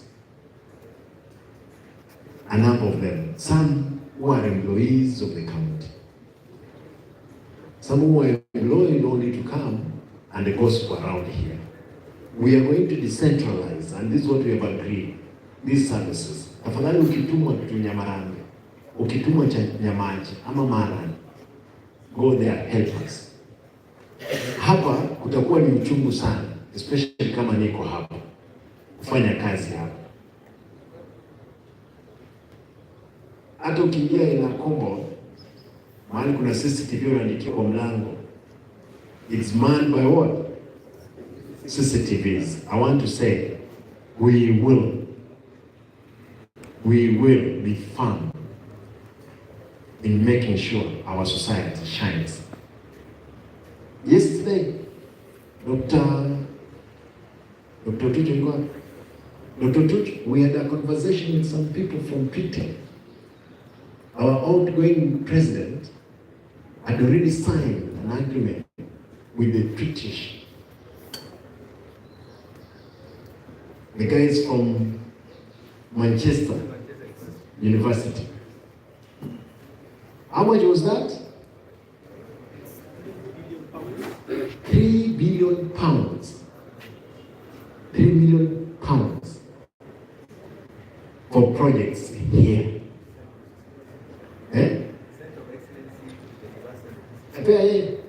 And you hear, alafu wewe you are busy thinking how to steal 100,000. So uliza Simba, sijaiba, nimeona watu wakiuliza, another banker was sending a message here. How did Simba get money for campaigns? It's embarrassing our people in the stadium. Gusii has been a victim of what? Victim of stealing. I'm not going to give room for the thieves. This one must come to an end. That people must be employed at the count to steal.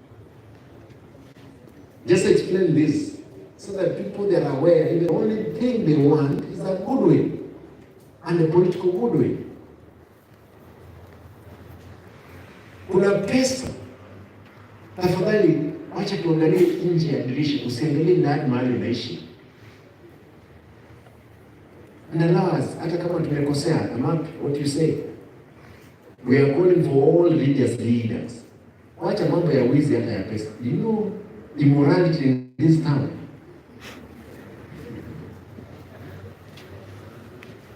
Where people that can sleep with the wives of other people, where people can sleep with the young ladies. Immorality of highest order. If it was the time of Sodom and Gomorrah, Gusii could have gone down. Gusii could be dead where Dead Sea is, for those ones who have traveled to Israel. You know Sodom and Gomorrah, wakati is sink, wakati baada ya kuchomeka, the Dead Sea came on it. is there to date. Lot's wife, mahali aligeuka hivi, in the Golan Mountains, you can see. We must bring the pastors, bishops, fathers, those ones of PhD, what do you call them? Reverends, to pray for account. And I think that's another thing. I'll sponsor that event without using any coin of the count. And tatafuta shilingi kidogo, hata saa hizi mkimaliza mkiondoka, najua sukari imeenda chini, mtapewa soda hapa na mkate, tafadhali ukikula urudi kwa ofisi. Si ndio? Wadanga adira kwa vita anestima. Obviously transformable. Yes.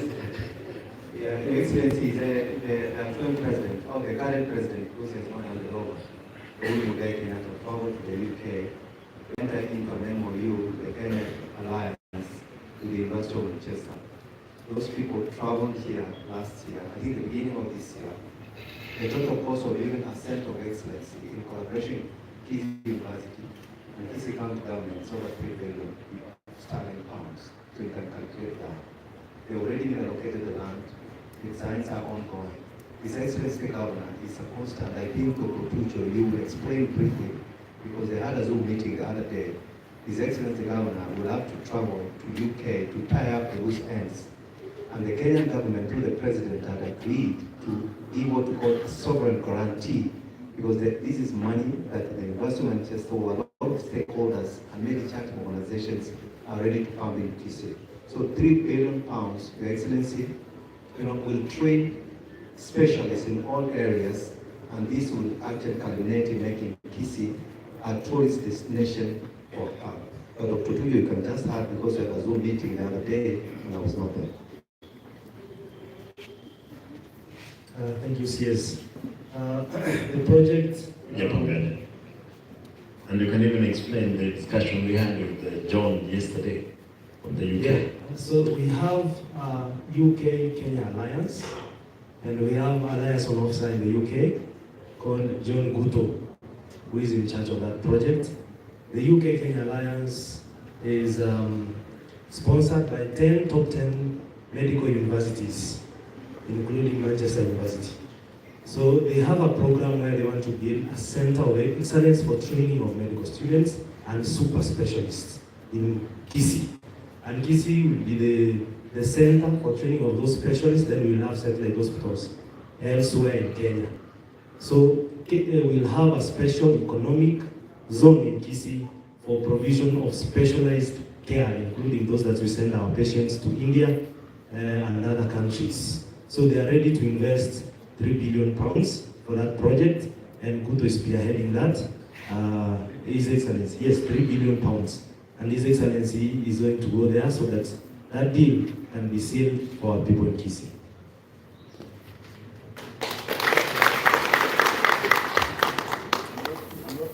Not good in months. $3 billion pounds is how much? Yes, I got it. 3 billion pounds.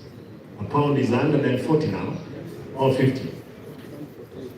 148. 145 to 148. That's how much? 3 billion. Is actually, it could be our what? The country's what? Budget. If we got those money, we will change. We have no economic activity. That could be our economic activity to aside for medicine and other frauds. Tafadhali, wacha tuache hiyo hizi ndogo ndogo. It's a big shame. Yesterday, I was being told the problem was our team which was put in place. Incompetence. People want, first of all, how much am I going to get out of that one? Kickbacks. Nimesema hata nini. Yule ambao utapewa pesa kidogo ile ya kickback ya 10% na mnakimbizana naye. Ikikuja tutaipeleka, tutauliza MC hapa, tafadhali niambie choo ni gani, market gani nimepewa 10% kickback, nataka nilete huko. Na tukipata umeiba sana like many other countries, kabla serikali haijafikia wewe, sisi wananchi tunakamata wewe, na unajua tukikamata wewe hatukamati wewe kwa kupeleleza wewe.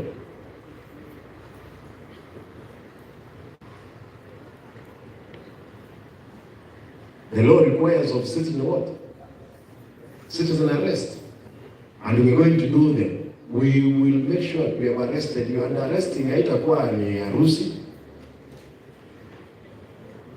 Unakamata wewe, tunapelekea askari hapa, napeleka wewe kotini, lakini kama hujafika kotini utakuwa umebondwa vya kutosha.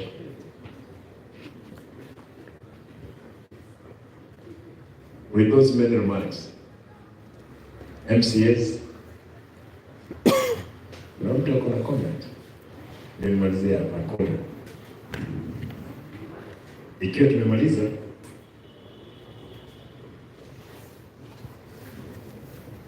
yes,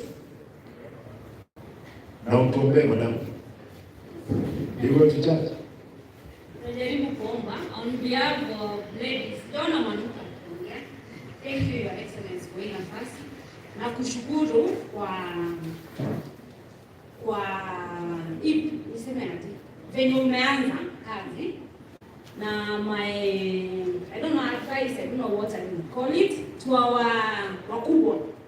Kuna watoto, mtuchukulie kama watoto wenu. Hiyo tu ndio nitaongea.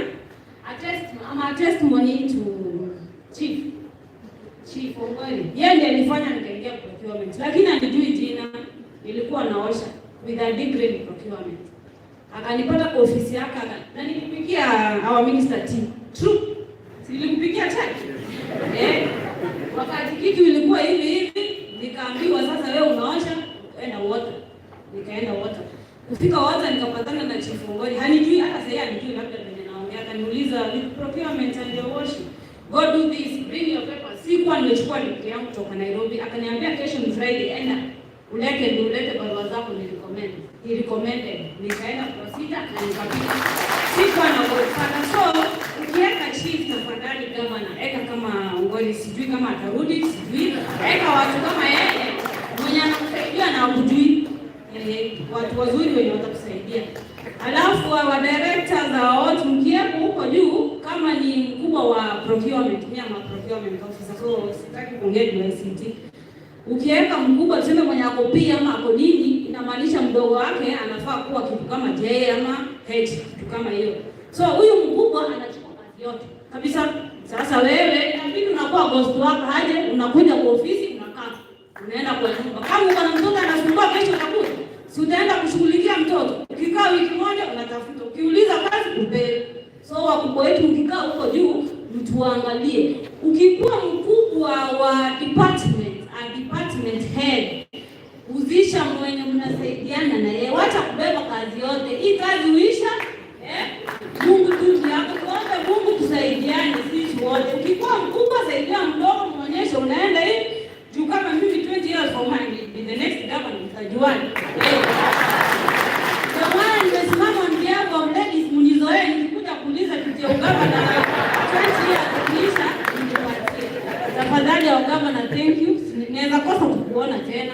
So I got this chance, nikasema I talk. So My sister, you'll be seeing me. Maybe since you call ghost governor, the only assurance that you'll be seeing. You've reminded me. You know, the irony, MCAs wale mlikuwa hapo jana. The irony between, you said you are Ongoli. Between the irony ya Ongoli na mtu mwingine hapa.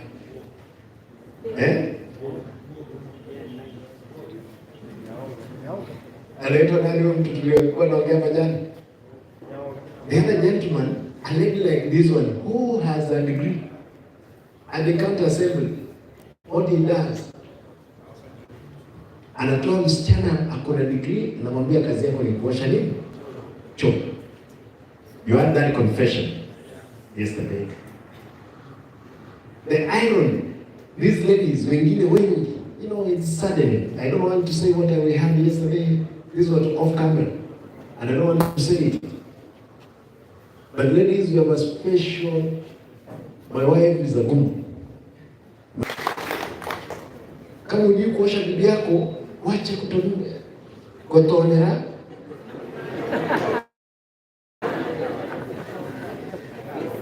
Wacha kutonera. Mukabani.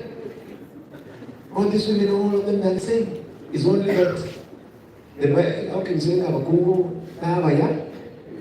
Mimi yake those who can woman, that's all, period. Ladies, please don't be put into same cocoon of thieves. You have children, you have a future. Men there, don't dare. The ladies are here. Those ones who work hard, we will protect you throughout. Wewe fanya kazi yako mzuri, mimi nitasimama na wewe. Na ofisi yangu itakuwa wazi. And I'm making a deliberate mistakes. Ambayo itaitwa mistakes to be meeting you guys periodically. Tunaongea mnaniambia. Na nitakuwa na marafiki kutoka katikati yenu ambao wataniambia mheshimiwa, vitu inaenda namna hii. Already have got it. Kwa hivyo, unaitwa nani? Mwenyeji. Baba, pray for us, but that was good. Thank you. Sasa, was there another thing you wanted to talk? Ebupe, alafu natuombe. I'm sorry that we all have to stand up, but Your Excellency, I noted. Kaa dakika moja tu tafadhali. Let us respect these ladies. It's a good thing for them to speak to us. No, mine is more technical. I noticed in the manifesto, you talk about enabling, ICT being an enabler. We've tried several automations and digitations of operations in the government. However, sometimes we get challenges, for instance, in budget, because it's very difficult to promise data as a benefit of these technologies, and it can't be quantified. Yet we have the MCAs here, when we go and tell them we want this system to do this particular thing, because they really can't quantify the impact for the data that we have, some of these things get slashed from the ICT budget. My recommendation moving forward, because I see it is one of your manifesto, and also in your 10-point plan, you talked about innovation. Kindly, without fear or favor, I would recommend ICT to be a ministry. Thank you. Thank you. Qualification. Unajua hata mimi ukiniambia I'm not an expert of ICT. Ukiniambia kwamba you know this network, nauliza network 10 million. How do I quantify? That's what she was talking about. It's about technical. We need to understand. Now you guys will have special sitting with the MCAs. Hata mimi nikiwa ndani yao, munifundishe, nielewe, then we impress that system. If we had a proper ICT infrastructure, we'll control so many leakages of revenue around. And the same we're going to do it at the world level. In 5 years, tutakuwa mzuri. You want to pray for us? Who was praying for us?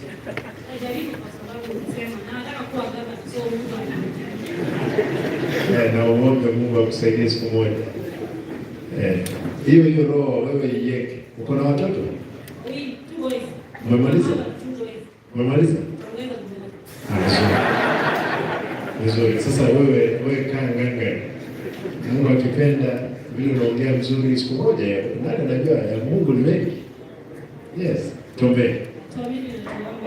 Mungu Baba, tunakushukuru kwa sababu umetufikisha wakati huu. Tunajua ni kwa neema yako tumefika leo. Tunashukuru kwa gavana yetu ambaye amekuja Gusii. Tunashukuru kwa sababu wameanza kufanya kazi vizuri. Tunaomba neema yako imuongoze Mungu Baba, na sisi kama watoto wako tunaomba pia sisi tuongoze.